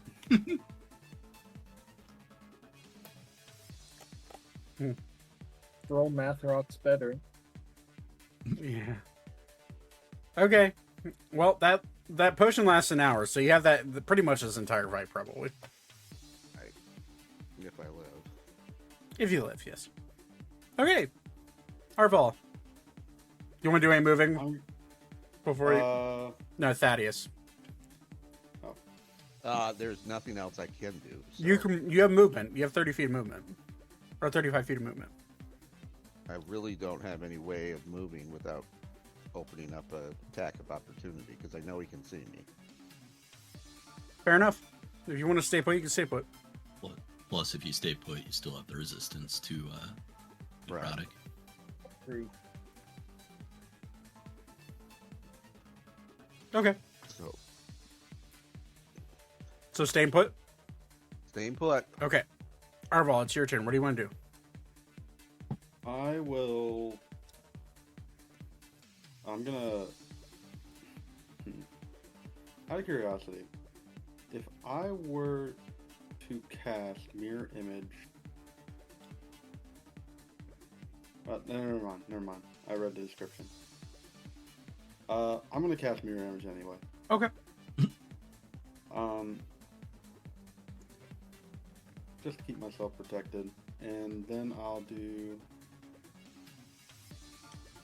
Bardic Inspiration on Vivra. Okay. That's it. Don't. Oh, don't? Nothing that I am going to do in the next few turns is probably going to make use of it. Okay, then. Boy, I could have used that 2 seconds ago. Well, I can't do it when you're. You should have rolled worse, my friend. So Zane then gets Bardic? Yeah, I'll do it on Wait. Zane. Okay. Wait. That's Stop. a D10. I'm trying to do it to people who are closer into turn order. What's up, Todd? I may have. Okay, I know I have a talent, reliable talent. That doesn't do anything for your attacks. Unfortunately. That Okay. Yeah. That only has to do with skill checks. Okay. Also, Zach, just a curiosity question. Because this is like 30 feet coverage bushes or whatever, am I like in stealth right now? Because I'm kind of like hidden amongst the shrubs, or Seeing as you haven't rolled a stealth check, the answer is no. can I do that? Seeing as you already used your Bardic as your bonus, no. Okay, fair enough. I'm still in cover. So. Because, well, you've already used your action. To hide is an action.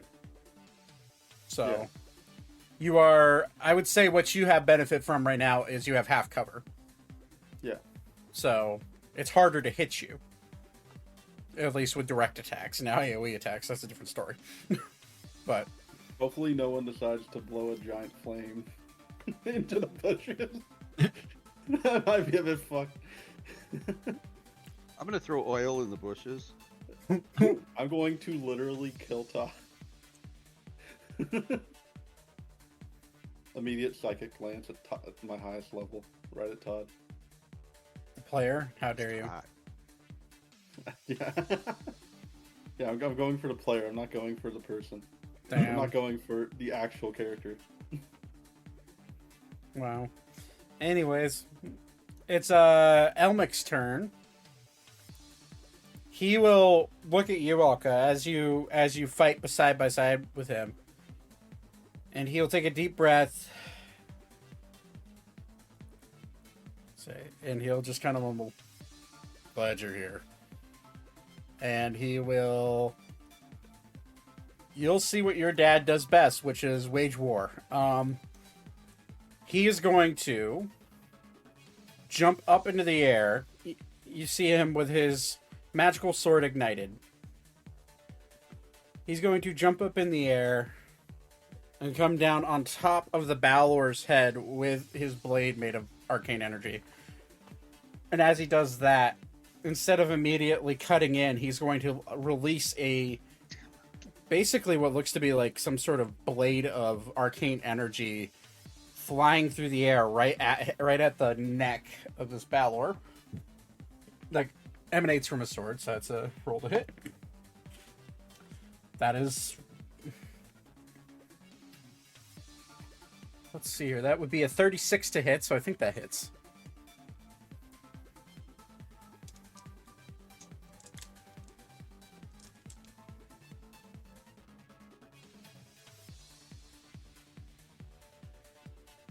Okay. That is 16 points of force damage.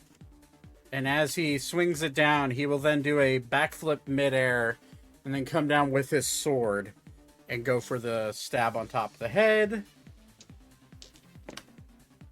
Holy shit, that's... Elka's gonna roll her eyes and just mutter to herself, "Show off." So he's up here, and he is going to definitely hit with a 37 to hit. What is happening? I'm not holding down left click, and I can't stop maneuvering the size of.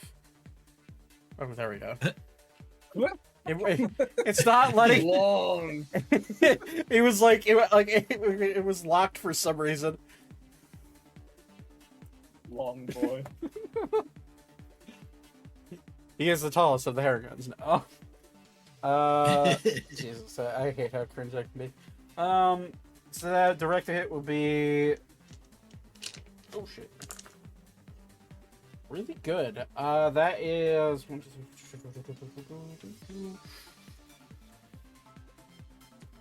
That's a 38 points of piercing damage, plus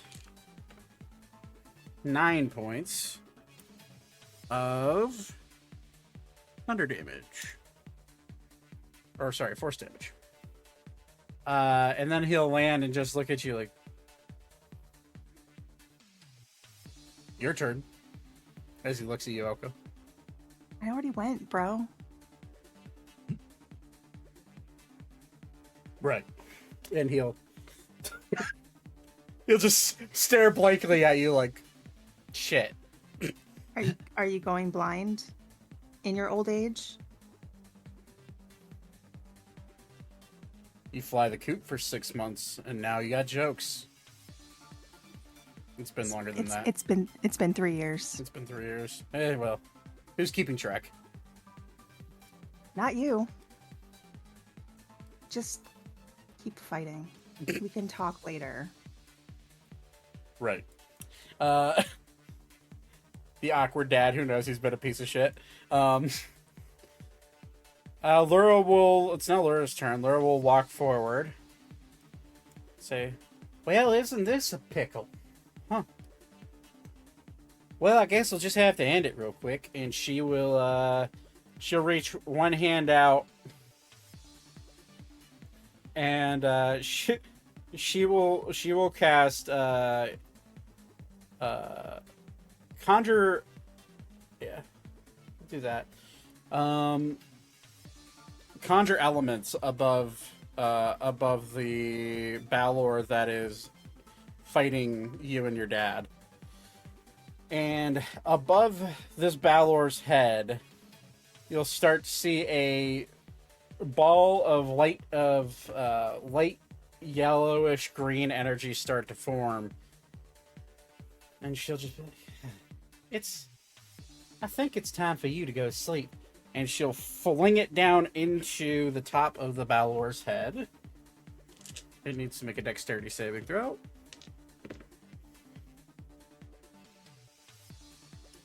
That is a failure. So...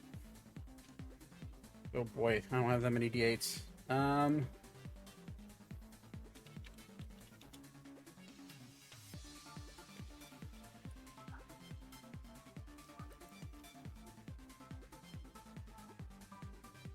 Wow.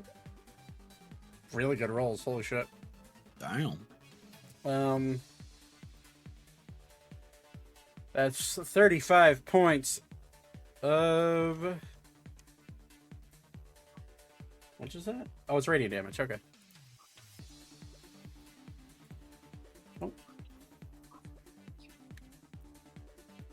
Oh. This one's looking incredibly hurt. And then she'll kind of like step forward and kind of put a hand on you, Elka, and say, "We'll get him, don't you worry." And that will be the end of her turn, since druids don't have a lot of bonus actions. Vivra, what do you want to do? Yeah. Well, we kind of...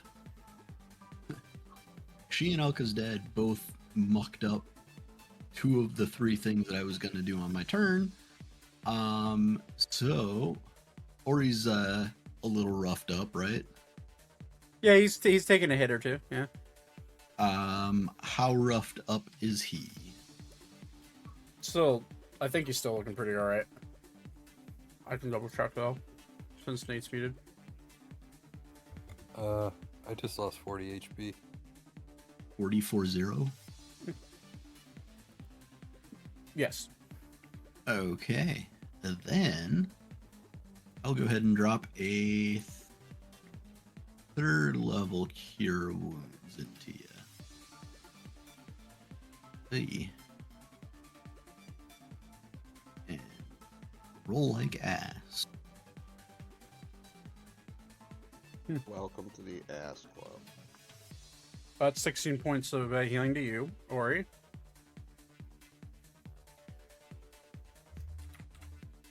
I rolled 2 2s out of the 3 fucking dice. And then I'm gonna shimmy. I think I'm just gonna shimmy right here, even though it leaves us more clumped up because it gives us a little bit better coverage for Aura of Life. Okay. And that'll be my turn. All right. It's now Malleus's turn. Say, Magic, I'm so glad you gave me free reign to make this character. You're welcome. You just see him peek his head up over the brushes, over the bush, and he'll look at you, Arval, and say, "In a world full of spell slingers, sling lead." As he pulls a fucking sniper rifle out of the bush.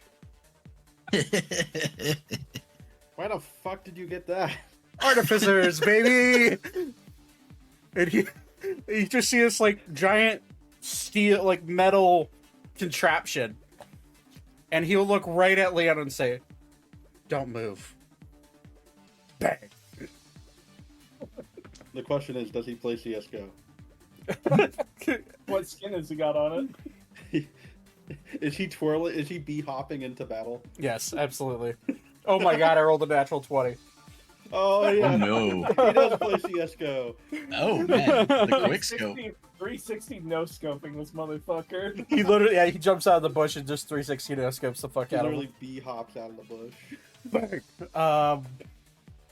That's a lot of damage. That's I need to roll that on the thing.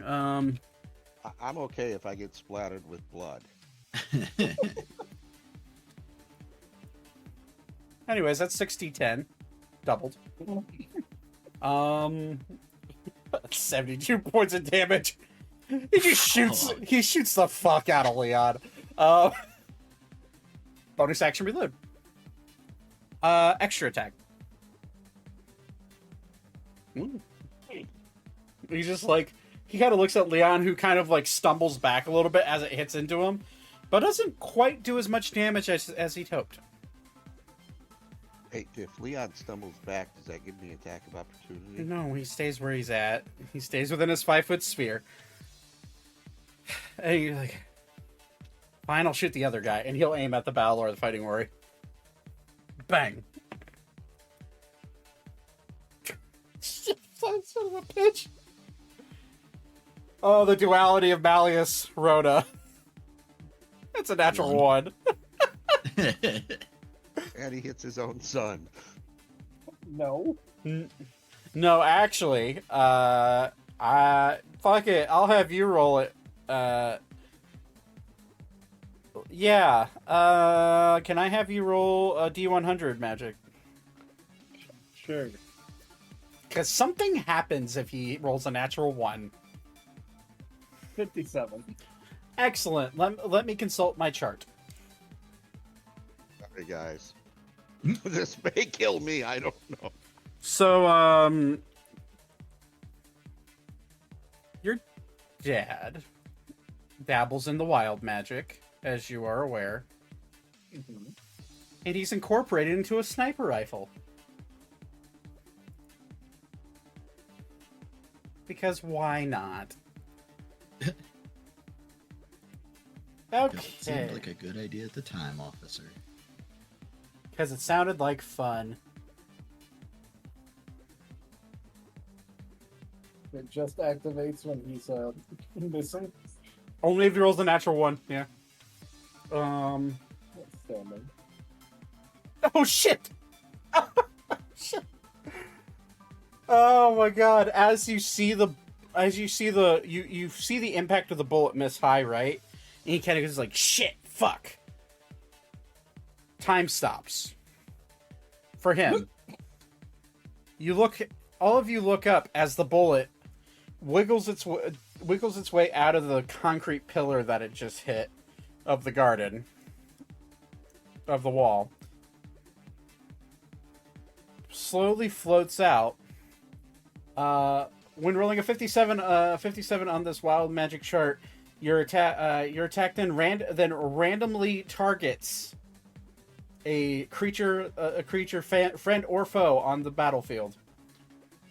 DM roll a dice equivalent to the amount of people on the battlefield at the time. So how many people we got? 14?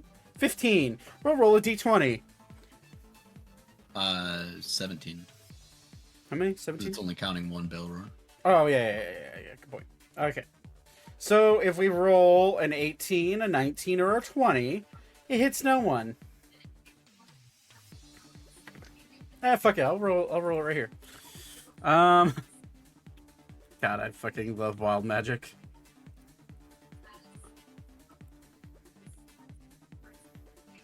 $12. 1, 2, 3, 4, 5, 6, 7, 8, 9, 10, 11.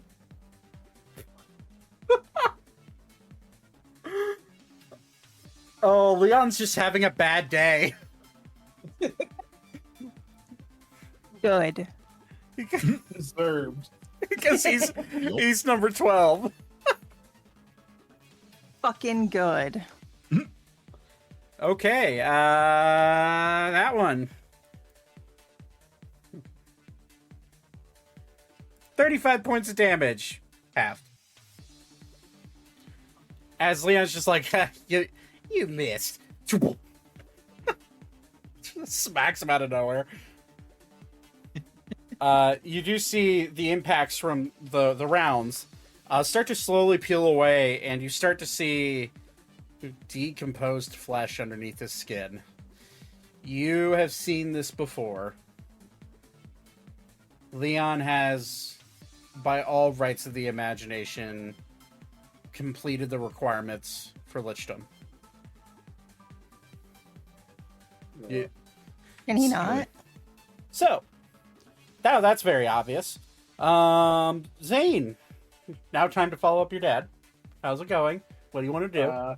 You do have Bardic Inspiration. I sure do.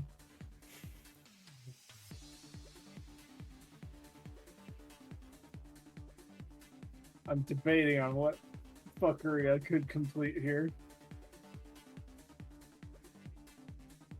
While you're debating, I will fill some of the air for a half second. You can definitely use a bonus action whenever. I posted the okay. Cool. general chat.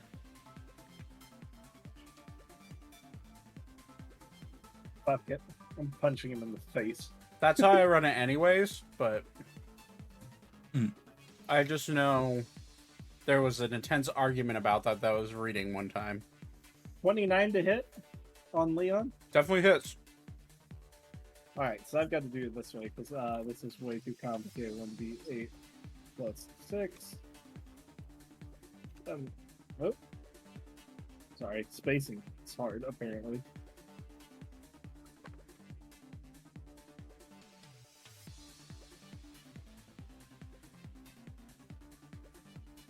Alright, he'll take 7 thunder, 5 fire, 3 necrotic. With the first punch. He takes no. Wail him with his thunder gauntlet. He takes no necrotic. Okay, so he takes 13 points of thunder and fire then, total together. Okay. All right. And then while I've got it at it, I guess I'm gonna punch the Bowler too for my extra one. Okay. Does an 18 hit? No. Well, I will defensive field, and that'll be it. Okay. It's now Leon's turn. Leon will be like, the fuck? As he looks down at his body that now has 2 giant fucking holes in it.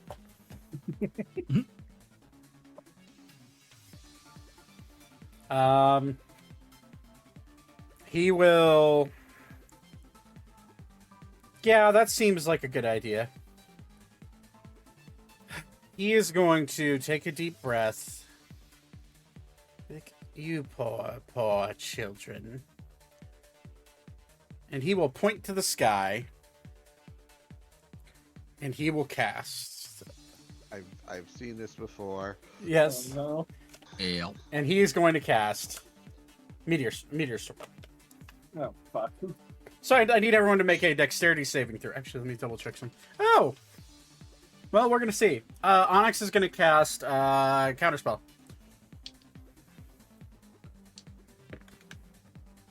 Fuck. That fails. Yeah.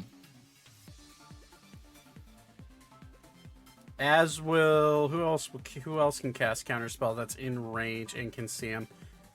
He's in the air. I'd say he'd be able to see him, so I'll say he also gets a Counterspell. And needs a 19, damn, that's a 17. Any of you have Counterspell? Wait, he needed what? He needed a 19. I can see him, right? Yeah, he's up in the air. Oh, I have it. Hold on. I might be able to save that counter spell on that one. I need to look at one thing really quick. Flash of Genius. I think he's out of range of it. Yeah, I think it's within 30 feet. Well, he's just outside of it. Bah. You have Counterspell? I do. You want to try it? What bam? All right. Oh wait, how do I counter spell? You roll a d20. Like, what am I doing? What do I do now? I don't play a caster very often. Roll a d20 and add your spellcasting modifier. I got a nat 20. Oh shit! 27. Hell yeah!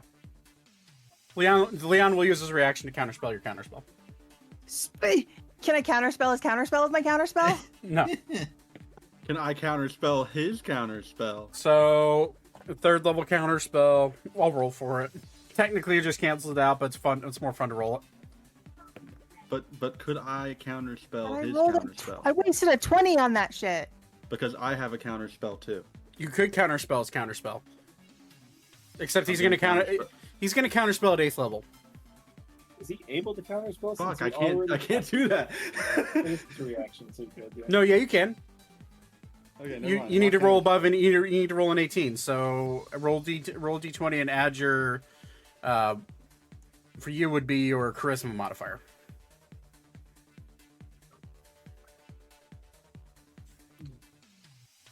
Wizard He's gotta battles. move more than 5 feet during all this. Who? Leon? Counterspelling.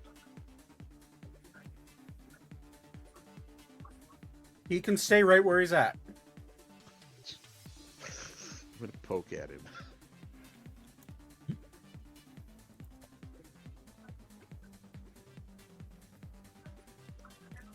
So, are you counterspelling his counterspell? Austin? Me? Yes. Oh, if he's doing it at 8th level, hell no. I can't do that. Yeah, you can. Cast it Wait. at 3rd level, and you got to roll an 18 on the.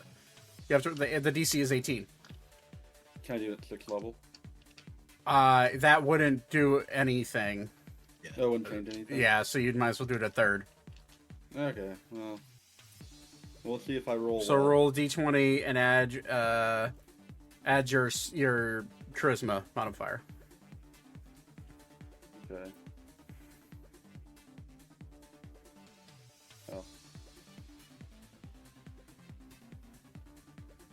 Oh, well, that's definitely not. Unfortunately, Yeah, that would be a 10. so the chain of events that just happened. Leon points to the sky, casts Meteor Swarm. Onyx goes to cast Counterspell, fizzles out. Sebastian goes to cast Counterspell, fizzles out.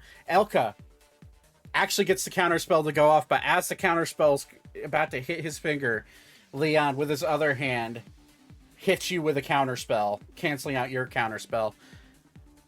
Arval, seeing that, goes to throw a Counterspell, but it fizzles out, and now meteors are falling on you. Everyone make a Dexterity saving throw. Oh, joy.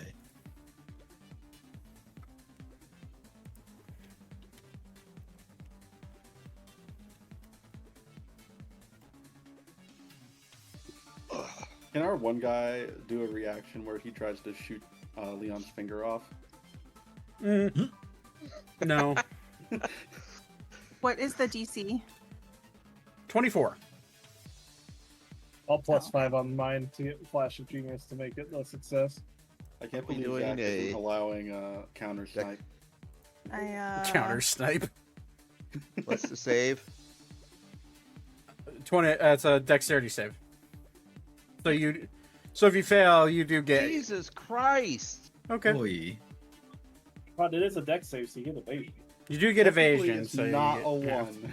So this does get Um, halved. To be fair. All right. I'll do my Ring of Evasion and pass the. All right. So I'm gonna go ahead and roll the bludgeoning damage real quick. Dexterity throws take only half the damage. So So I 60. can use evasion. Yeah. So you half the damage. So that's 64 bludgeoning damage plus 94 fire damage. And take half of that? What? Are No. we doing half of that? So if you succeeded, which is the DC's 24, so yes, so you would take half of that. So 94, that would be 138, right? No, I'm wrong. That's 158 points of damage total. So yeah, you would take half, which is 79. 79. For those that are resistant to fire, you take half of the 94 and add the 64, because I think is Beep the only one that rolled higher than a 24? Take half of it Zane- regardless. I did as well. Zane did as well. Zane did Okay. Flash Genius, and I did Ring of Evasion to auto pass. Okay.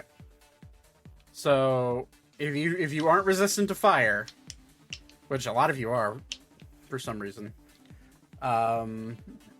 you take 79 points of damage total. If you're resistant to fire and you succeeded, then you would take 39? 38? Hold on, I'm doing Ability check. I'm doing it. Hold on. Dexterity is an ability check, correct? 111. Why are you asking, Todd? Because I have reliable talent. No, So that's first. that's for stuff like That's for- acrobatics and stealth and stuff like that, not saves. You should have evasion. Which though, right? you Yeah, I have evasion. so you you automatically have the damage. so you take 79 points of damage.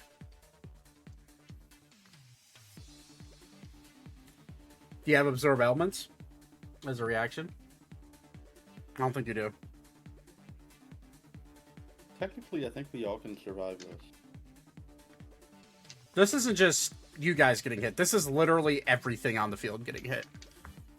Leon's hitting himself. Leon is immune to the damage that he casts on himself. So spellcasters. This is the equivalent of Leon just putting on a vest. But he's the only one who's safe. Yep. So he's hitting his Balor friends. He's hitting the king and queen, which I actually need to roll for all the NPCs. So, okay. So, for the sake of people who are, resistant to fire and you succeeded the throw, it would be 32 plus 24. So 56 points of damage for those that are resistant to fire and And Ori, you are resistant to blood. Well, no, not. Yeah, you're resistant to bludgeoning damage. Yeah, So I took half of that, all that. Okay. So I'm good. all right. Let's see here. Esper succeeds. She's resistant to fire, so she takes 56. The king also succeeds. 79 points. Balor number 1. That's a natural 1. He's dead. 78 points, correct? 79 for you. Yeah. Balor number 2. That's a fail.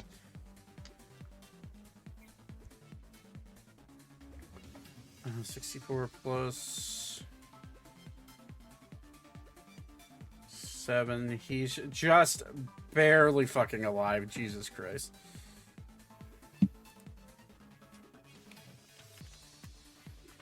Yeah, this guy's dead.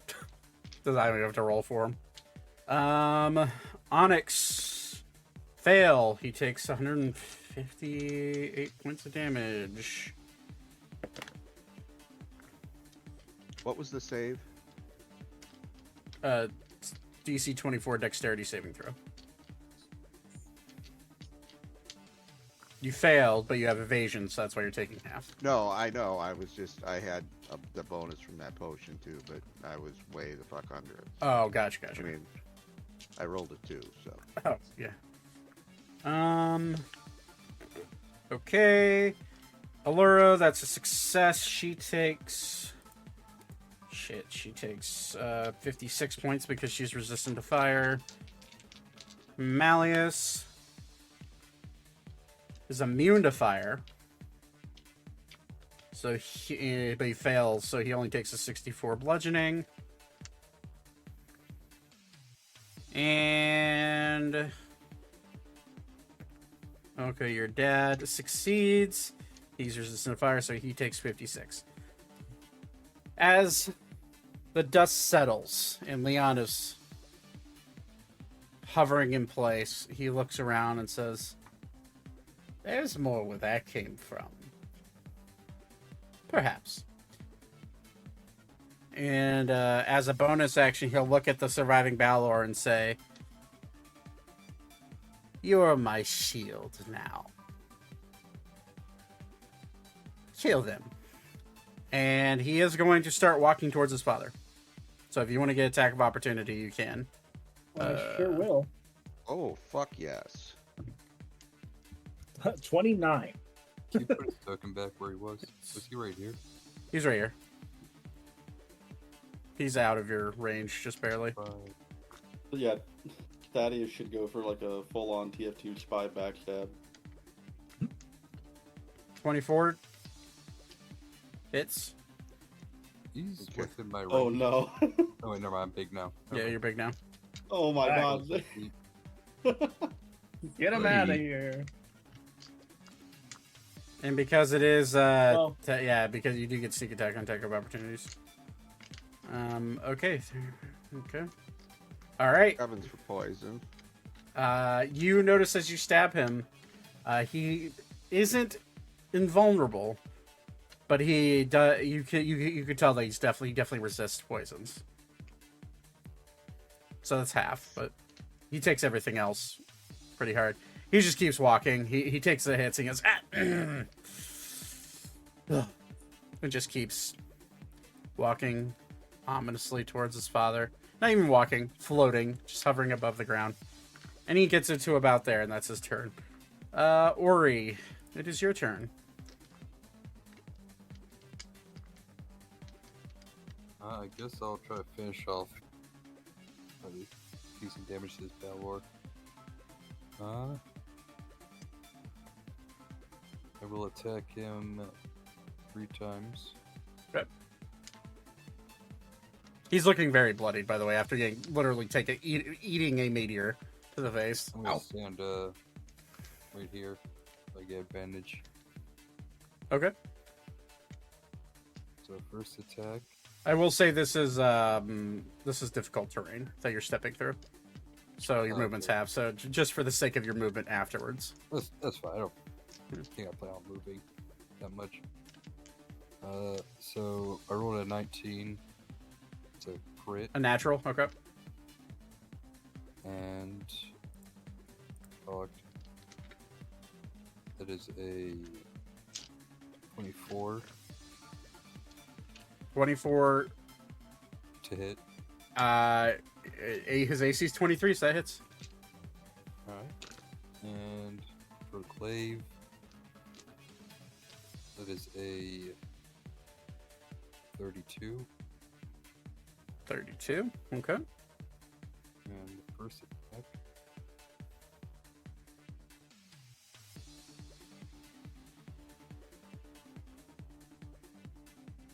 You said 32 damage.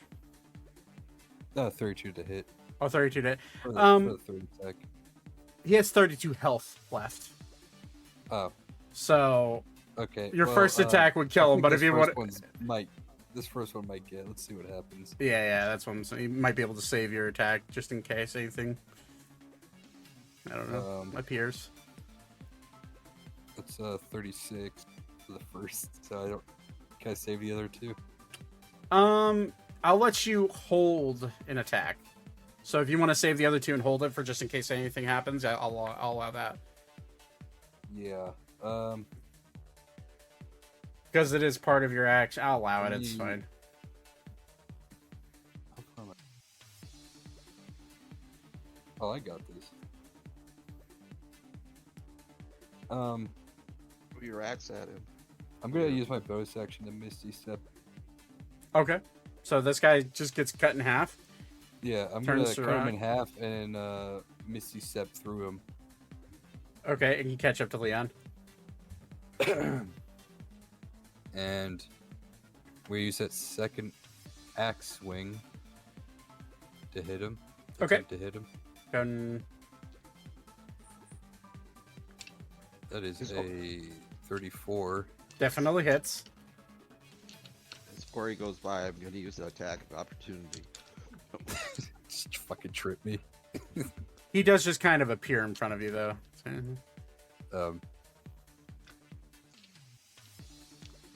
That is.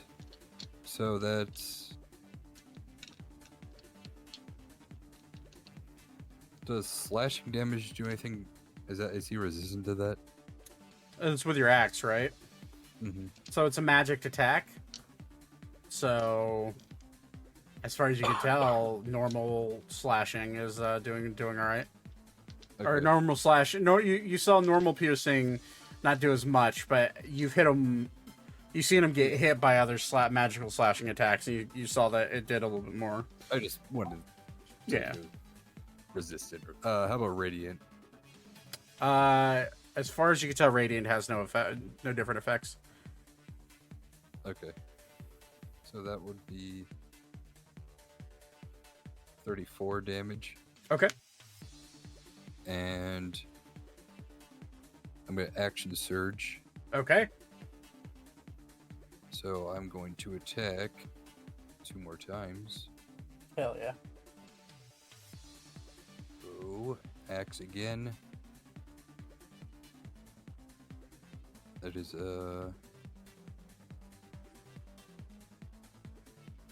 27. Okay. Second axe. That is a nat 20. Jesus. The crits are flying tonight from everybody. That's Yeah, I love this. Yeah. Yeah. When it matters, yeah. When we're Thaddeus is rolling great. Yeah, everyone has their nights. I know. First, I used them all up on my reroll character.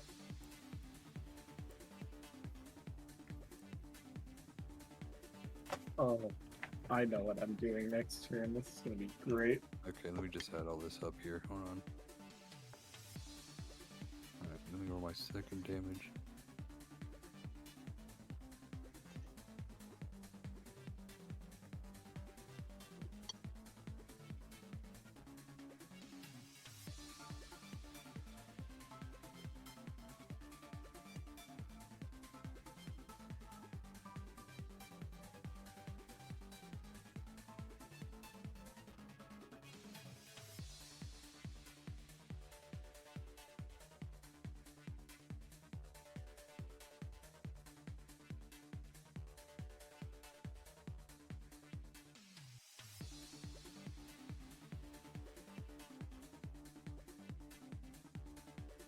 122. Hell yeah. He's looking carved up, but not something about him when you hit into him. You're doing damage. You see like this black ichor of blood coming off of him. But his fury is just far too strong. And he just keeps marching forward. At least he will on his turn. Is that that your turn then? Yep. He does grit his teeth a bit when you do that. Okay, at the end of your turn, he's going to use a legendary action. And he's going to look right at you, Ori, and say, "Oh, Ori, so strong, yet so foolish." And he's going to cast Power Word Stun on you. Do you have less than 150 hit points? Yes. Okay. I believe that just happens. Hold on. Yeah, if the target has 150 hit points or fewer, it has the stun condition. Otherwise, it's... I'll have him know I have above average intelligence. So your speed is 0. Let's see here. And you're stunned. So, for your sake...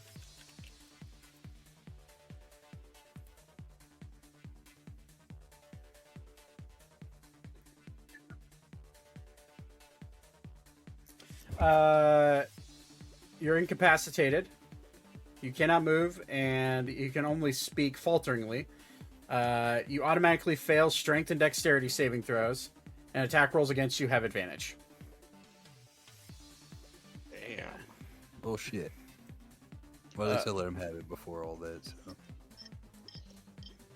It's an 8th level spell. It's pretty powerful. Cool. That's his legendary action. It's now King Dryas' turn. And he'll say, "You will not come any further to this sanctum, son." And you see him, Ori. You look at the king in your stunned form, and you can see his hand shaking as he stares down what the visage that was his long lost son. He takes a deep breath, and he is going to attempt to cast.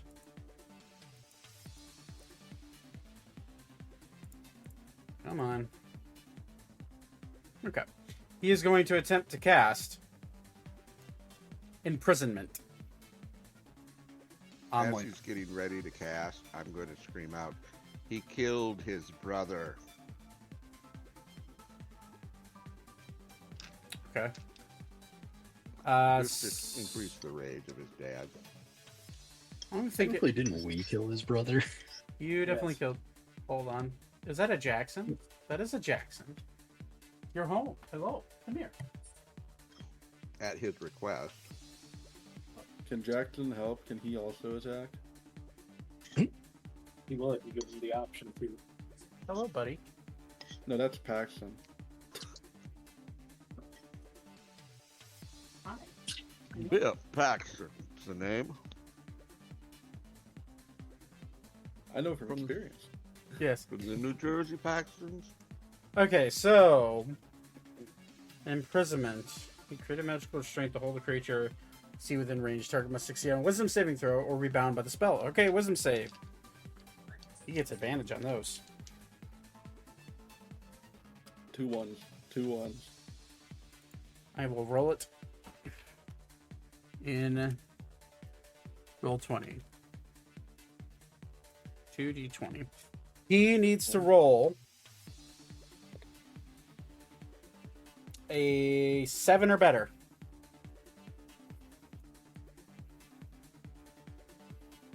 There's no way.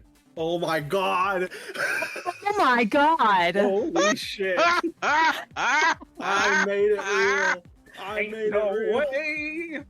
2-1.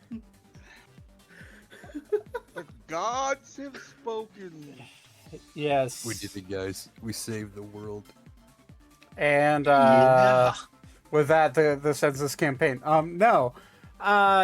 That's why legendary resistances exist. Boo. Do Boo. it again, coward. I'll roll Hit again. him again. I'll roll Wonder again. how for many shits he and giggles. has. Hasn't he already used like 12 legendary? No. He's used a legendary resistance and a legendary action. No, Yeah, I so think he's used 2 legendary resistances. He has. yes. Well, he has 8, so Okay. keep munching on it.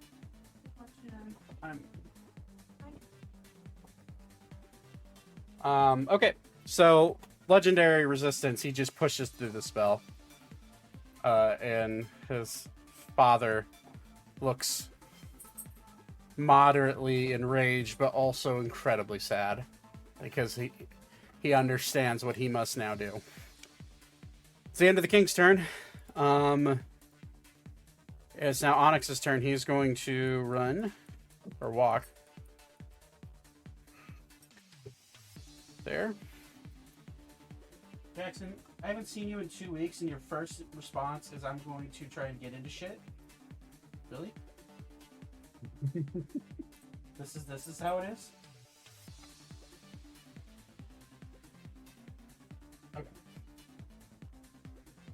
Okay. Onyx is gonna rush forward, see the predicament his brother is in. He's going to kind of grimace, and he will cast.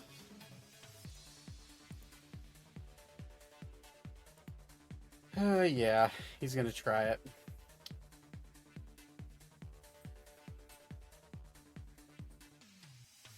He is going to cast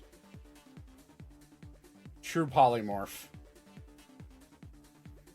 on Leon. So I'm gonna need Leon. Turn him into a donkey. Female donkey. Yeah, female donkey. Let's see here. Another wisdom saving throw. For this, he needs to roll. Unfortunately, Onyx's spell save DC is not as high as the king's, but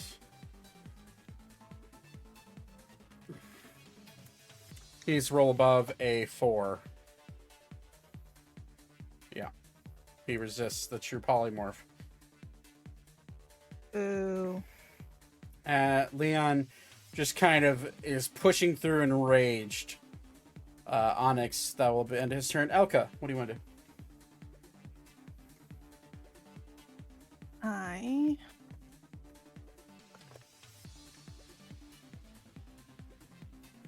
Run back, take the sniper rifle from the dude, and then just we all can take turns sniping at him. I could. I'm the only other person in this party with firearms proficiency. All right, I'm going You don't need to be to. proficient to use it. I'm gonna move 30 and then rabbit hop to get up here so I can start stabbing.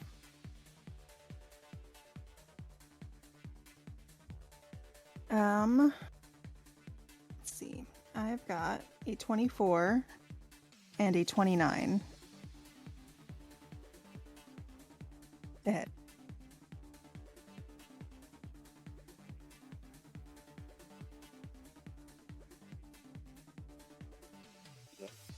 Zach? Sorry. Yeah, they both hit. Sorry. I didn't realize I I muted was my like, mic. I was Yeah, I was staring like- at the screen watching I you thought for a moment chew. that Zach lost power. All right. So, would you like ice separate? No. Okay. So,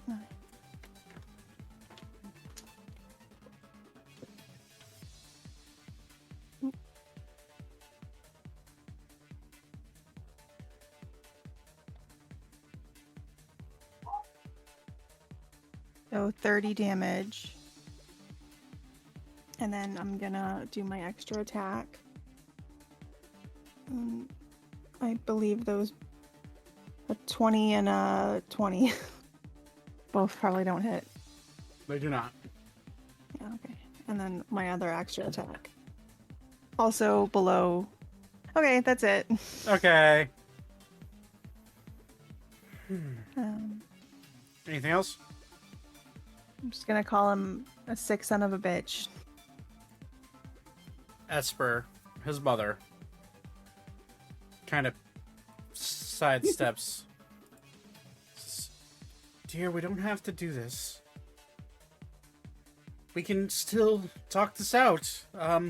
Speak amicably. Are you enraged? I understand. I'd be enraged too. Mother, it is best you stay quiet, or I will kill you. If that's the case, she will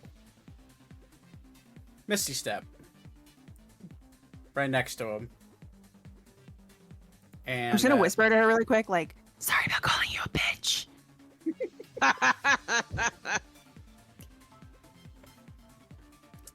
she'll whisper back. She'll whisper back. It's okay. I get it all the time. She is going to cast. Yeah, that sounds like fun. She is going to cast.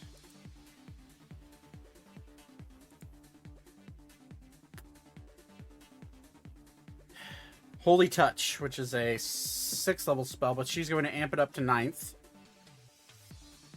And she's going to attempt to incinerate her now undead son. So that's a Constitution saving throw from Leon. Which he doesn't have any sort of advantage on that. Ooh. He does succeed, but he does take half of okay, so I need to do the math here. It goes up by 2d6 per level, so that's another 8d6. So 20d6 of radiant damage. And he did succeed, so unfortunately the disintegration part is not going to happen. But that would be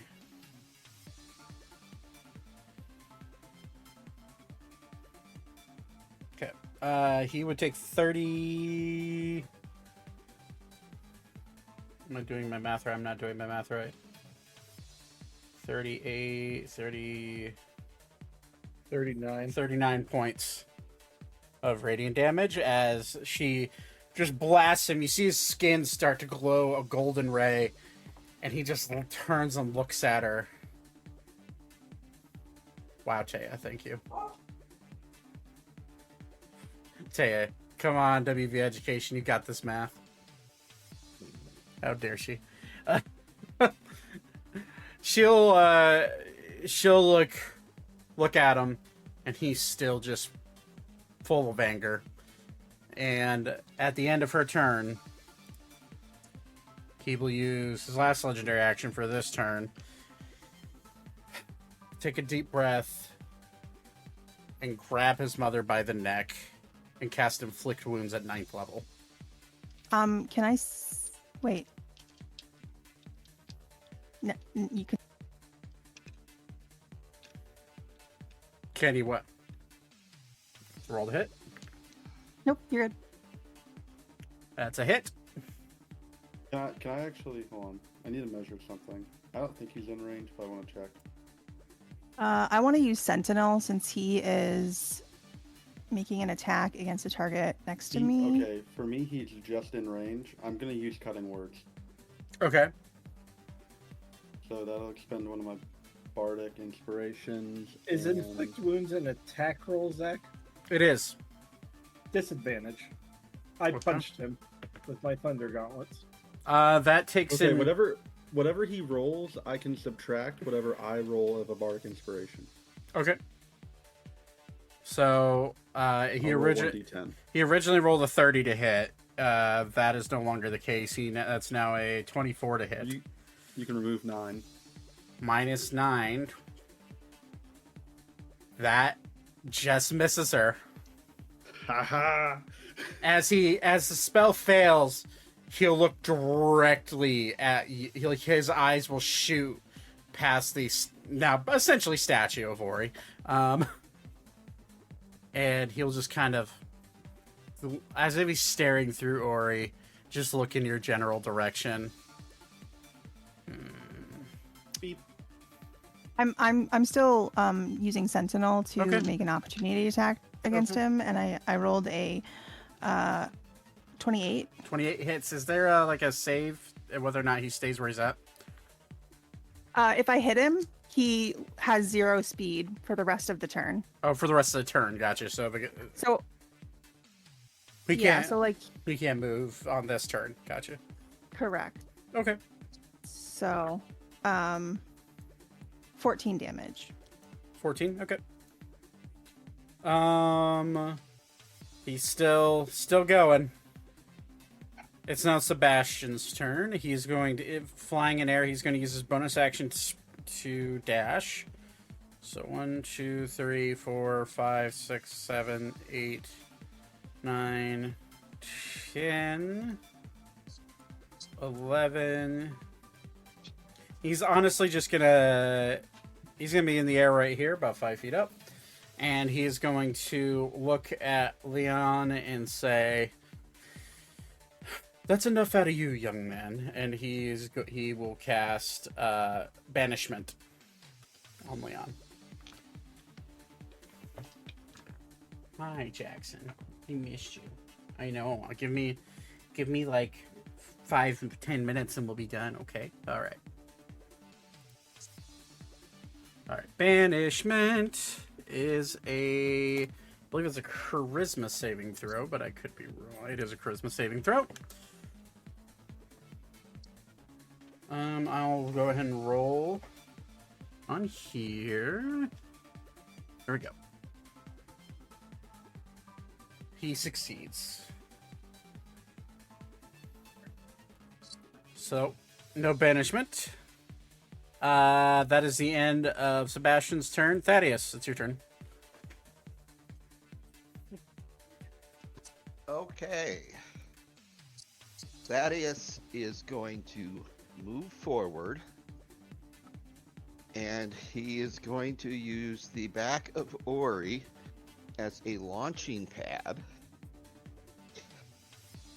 That's my And- move.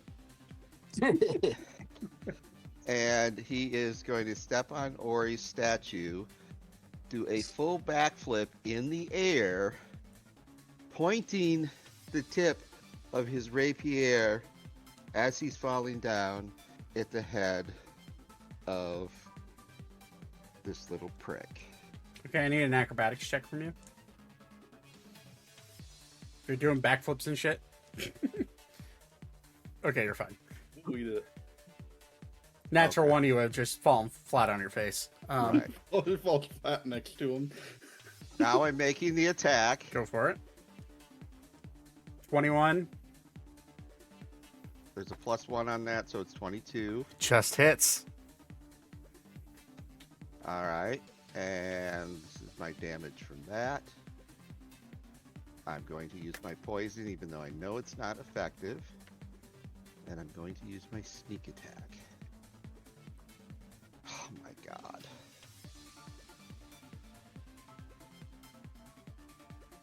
And if this is a killing blow, I have something to say. So the 7 is the poison? The 7 is the poison. Okay, so it's... Yeah, it's not killing blow.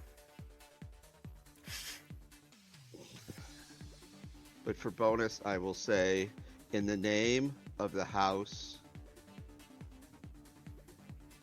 of the... God damn it.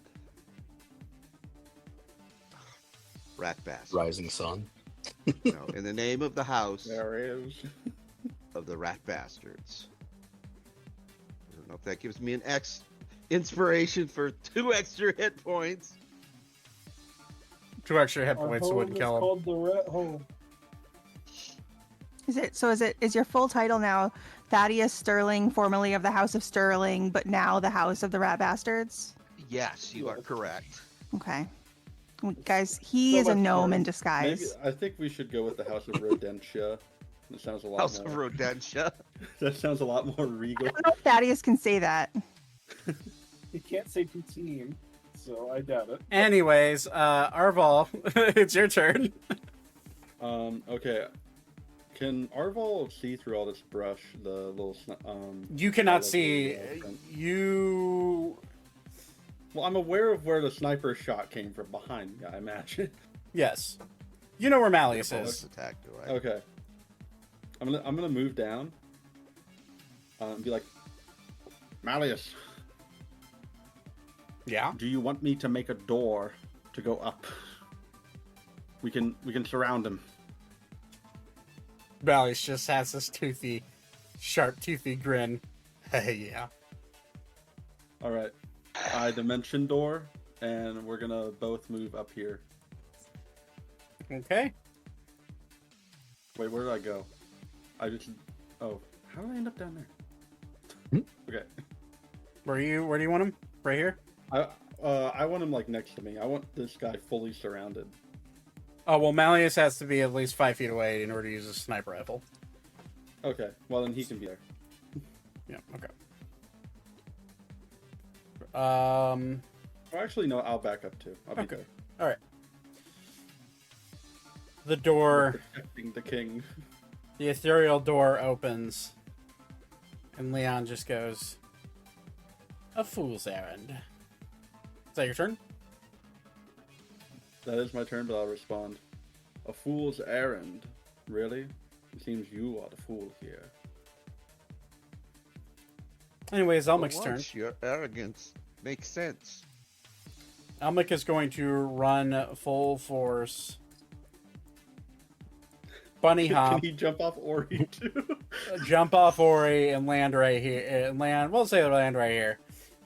And he is going to just. Yeah, my dad's stealing my moves too. Hey, I hate to tell you, they were his moves before yours. Oh no! Yeah, you learned from the our best. friend. And No, I'm no, older no. than you, so So he's You're gonna take 2 attacks. That's a natural 20.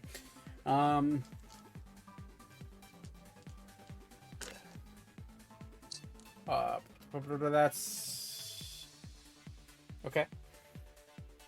That's 28 points of force damage. And second attack with his magical blade.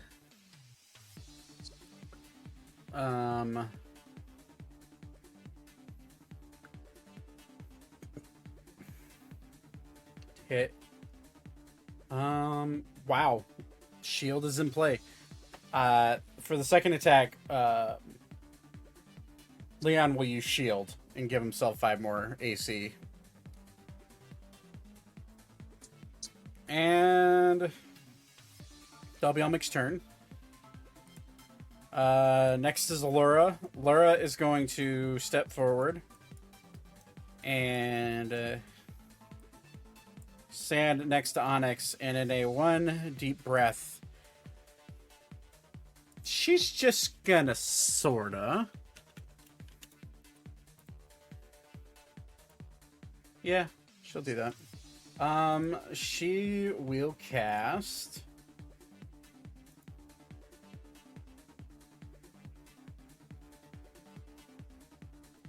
Because everyone's kind of really fucked up. Everyone's kind of fucked up, yeah? Because of I'm the. very A little bit. Yeah, I a little mean, bit. I am let me look. She will I'm cast. at, like a third health. She'll cast Mass Cure Wounds at 8th level. Ooh. Beat me to it. Let's Not that I see. would have done an 8th level, but So she I can mean, you choose could still do it, 6 too. creatures. She will heal Ori. Ori. She can't see Thaddeus beyond Ori. Unfortunately, it has to be within her view. A point of your choice. Oh, never mind. It does nothing but seeing. So Ori, Thaddeus, Elka, Zane, the King, and Weavra. You all get. So it's a 68. Roll 68 plus 6. 27 points of healing to you 6. And that'll be her turn. Weaver, what do you want to do?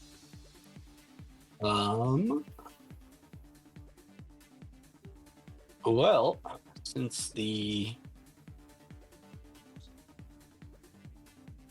I'll go 1, 2, 3, 4. I will shimmy for 5 and shimmy for 6. Bonus action, Misty Step. If I do this, would I think that Malleus can get a shot around me? You would think that you'd be blocking his line of vision. Okay. What if I happen to be a shorter creature? Malleus is like 5'10". So Okay. if you're smaller than him, I will say you might go deaf for like. I think actually everybody would go deaf with how close they are to this thing going on. I don't give a shit. I will go ahead and wild shape into a something that will be determined. Or actually, no. First, I will cast. Yeah, love it. I will Wild cast shape my into own the Mass king Cure to Wounds. confuse him. Okay. I will do the mine at 7.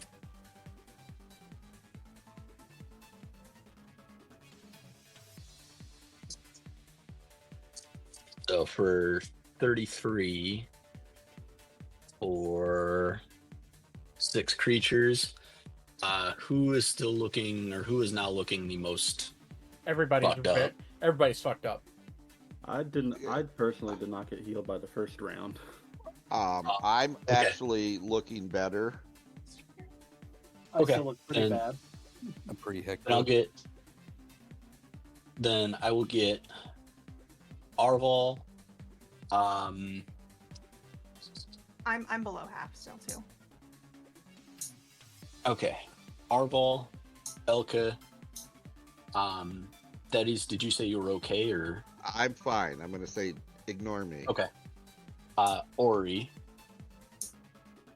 The queen took a whooping too, right? Well, yeah, she got hit by the meteor swarm. But Okay, I'll give one. I'll give one to her that's 4. What's the range on it? 30-foot radius sphere. Oh, okay, but I can hit Zane with it if I move the sphere down. Okay, that works. And the king has taken a hit or two, hasn't he? Oh yeah. Yeah, I'll probably hit him as well with the last spot. Okay. So it's 1, 2. And that's 33 for everyone? For the 6 people that he targeted. Yeah, for the people who were targeted. Yeah. 3 divided by 6 is... Oh no, that's 33 apiece. No, I'm just... 33 divided by 6. Oh, yay, 5. Yeah. 5 If points. that. Woo. Then I will wild shape into something. How about just a wolf? Okay. A dire wolf. No, I Cool. don't want to go dire because I don't want to go big. That's fair. Okay. They're like short, kind of. Do a How tall were dire wolves on all 4s? Well, you're a wolf now. I'm just not gonna go grab the token. Yeah, don't worry about it. But that Okay. does not. I believe I can still concentrate on Aura of Life in that. Yes, you can. Okay, cool. Yes. Now, if you get hit, you will have to do Which is you do a Constitution saving throw for Oh, meteor you're right. swarm? You're right. I completely forgot. It's okay. I honestly forgot that that Aura of Life was concentration. Yeah, no, that's gone. Unfortunately, yeah. Which luckily there hasn't been necrotic. There hasn't been any necrotic spells I've hit anybody Yeah, no. since then. So Other than the one. Until now. Yeah, right. Other than the one that I already got the block in, and honestly, worth it. yeah. Yeah. Thank you. Because that possibly saved Thaddeus a lot of pain. Okay. Is that your turn? Yep. Cool. Malleus is gonna giggle to himself as he sees you drop down into wolf form, and then he'll say, Oh, actually, I'm not Circle of the Moon, so Wild Shape is not bonus action. So I'll just step to the side. "Okay." As you step to the side, still big smile on his face, and he'll turn around and be like, "Hey, King. Hi, hello, nice to meet you. Malleus Rona, you might want to plug your ears." Can I have beep like reaction covered here? Yes, he's saying that out loud, Yeah.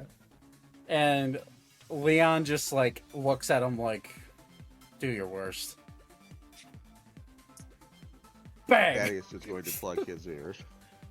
Just fucking holds the sniper Yeah. rifle up in close range, just blast this dude. He puts in a full metal jacket. Incendiary round, just ready to go. Christ alive.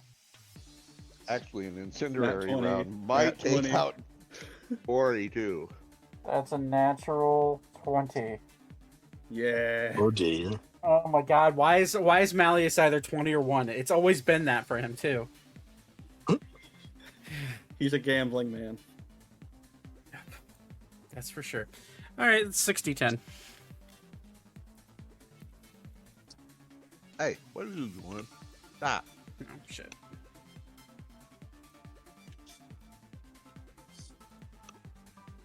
Alright. Okay. God damn it.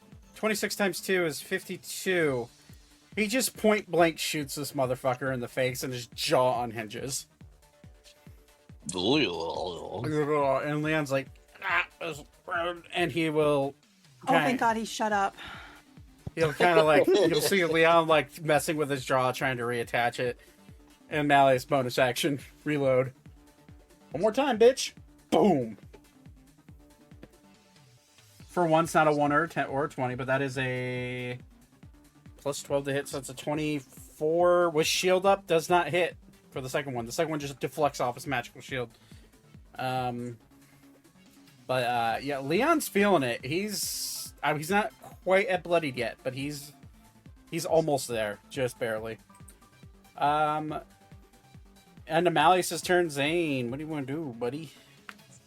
I'm going up into the crux of everybody here, and then I'm going to pull an item from my pack and rail this bitch onto the ground with it. I'm going to use the magical shackles for hands and feet on Leon Okay, you're that going. I've been holding on to. Okay, so I'm going to say this is going to be a grapple attempt. So I'm going to need you to roll. Is it the attacker that can roll athletics or acrobatics, or is it the defender? Defender. Defender. Okay, so I'm going to need you to roll a athletics check. All right. And he's going to roll acrobatics. We'll see what you roll, and then I'll roll d20 to see if he beats it. I'd say start rolling just in case I've got to get my D10 out really fast. Okay. Well, I'll tell you, his +2 acrobatics is a plus 21.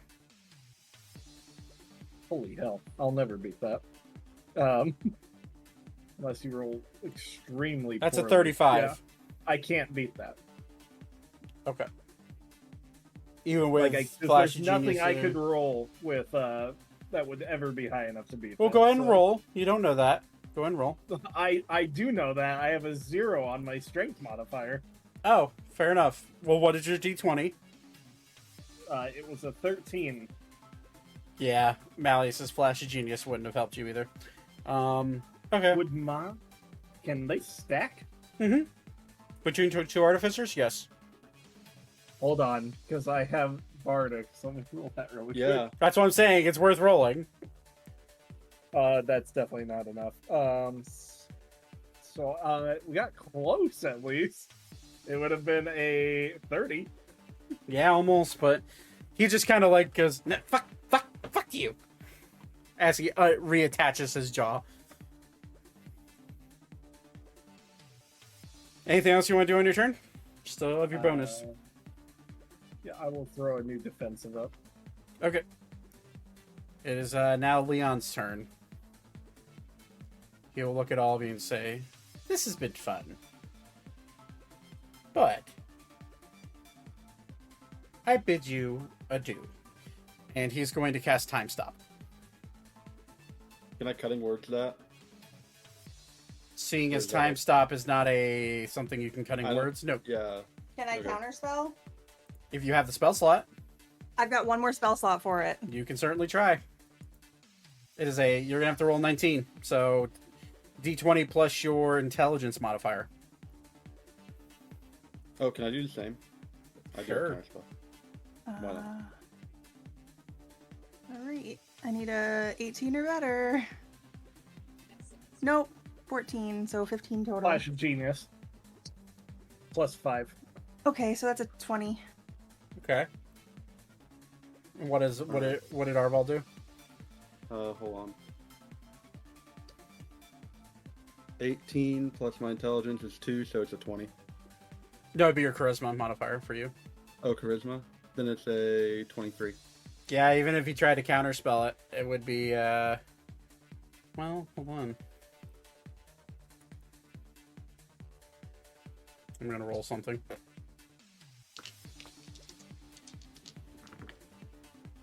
Yeah, you know what? He's gonna counterspell your counterspell, Elka. Who's? Oh, Elka's. So it goes Elka's first. He'll counterspell her counterspell. You're gonna counterspell his counterspell, which succeeds. However, if we make a perception check, because only you could probably see him. I'll take that. 29. You notice a shimmer off here in the distance. Because a spell is finally being cast by a person. Can I tell what or who or... As he becomes uninvisible, you notice a gaunt, undead version of Rosalor Hillish. God damn it. Oh, fucker. Finally uncloaking himself as he goes to I counter. was wondering where he was. As he goes to counterspell your counterspell. We'll just do it at 3rd level. Try to make it fair. So I need to roll a 7 or better.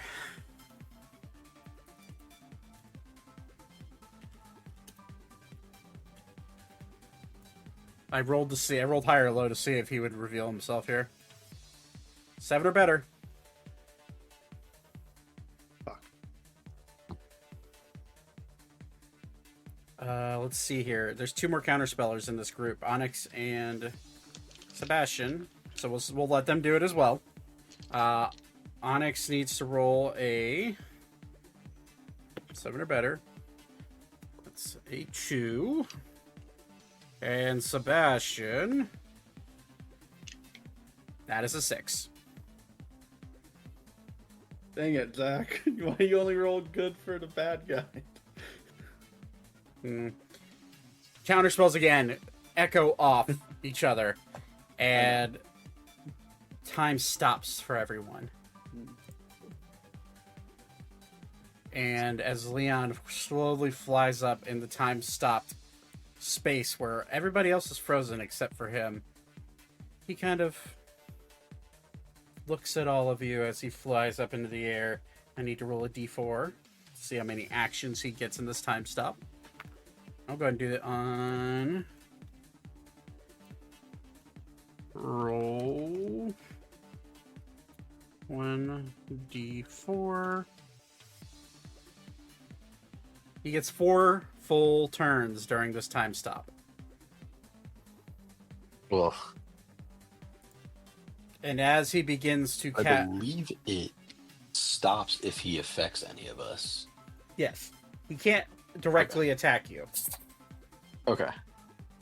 So as he begins the setup for his time stop, everything slows down.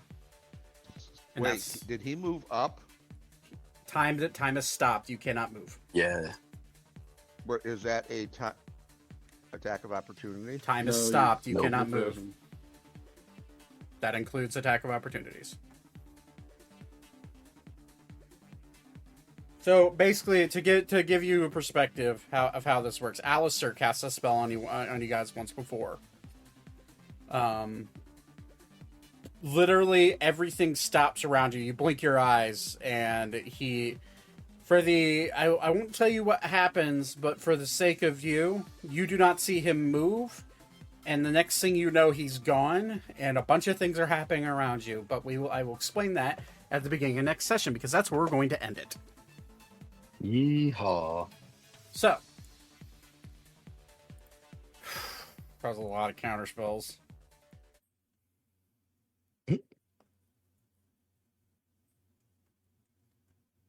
10 out of 10 would counter that spell. Jesus. What was I thinking bringing a bunch of wizards to a wizard fight? Okay, well, thank you for playing. I appreciate all of you. I guess Thank you. same time, hopefully next week, where we can get into it and see what happens. So, thank you for playing, and I will be right back. Holy shit. Plug in your PC. Oh, boy. All right. Well, I'm going to go ahead and hop out of here. My parents just got home, so I'm going to go see them. But everyone have a lovely rest of your night. Thank you for watching. Thank you for chatting. I appreciate all of you. And we're going to be affiliated soon on Twitch, so that's exciting. So, emotes and stuff will be coming soon. If you would like to have a place where your Twitch Prime sub lands, that would be sick to support the channel. But if not, I completely understand. And but yeah, so that'll be coming soon. I've been working on some emotes on the side for the last 3 or 4 months, so gonna have some of those. And yeah, we're getting close to the end of the story, guys. Campaign 2 will be around the corner here fairly soon, so we'll see where this ends. We're not quite at the end, but this is wrapping up a massive part of the story. So, thank you for watching. I appreciate all of you. And as always, have a lovely rest of your night. Peace out. Bye.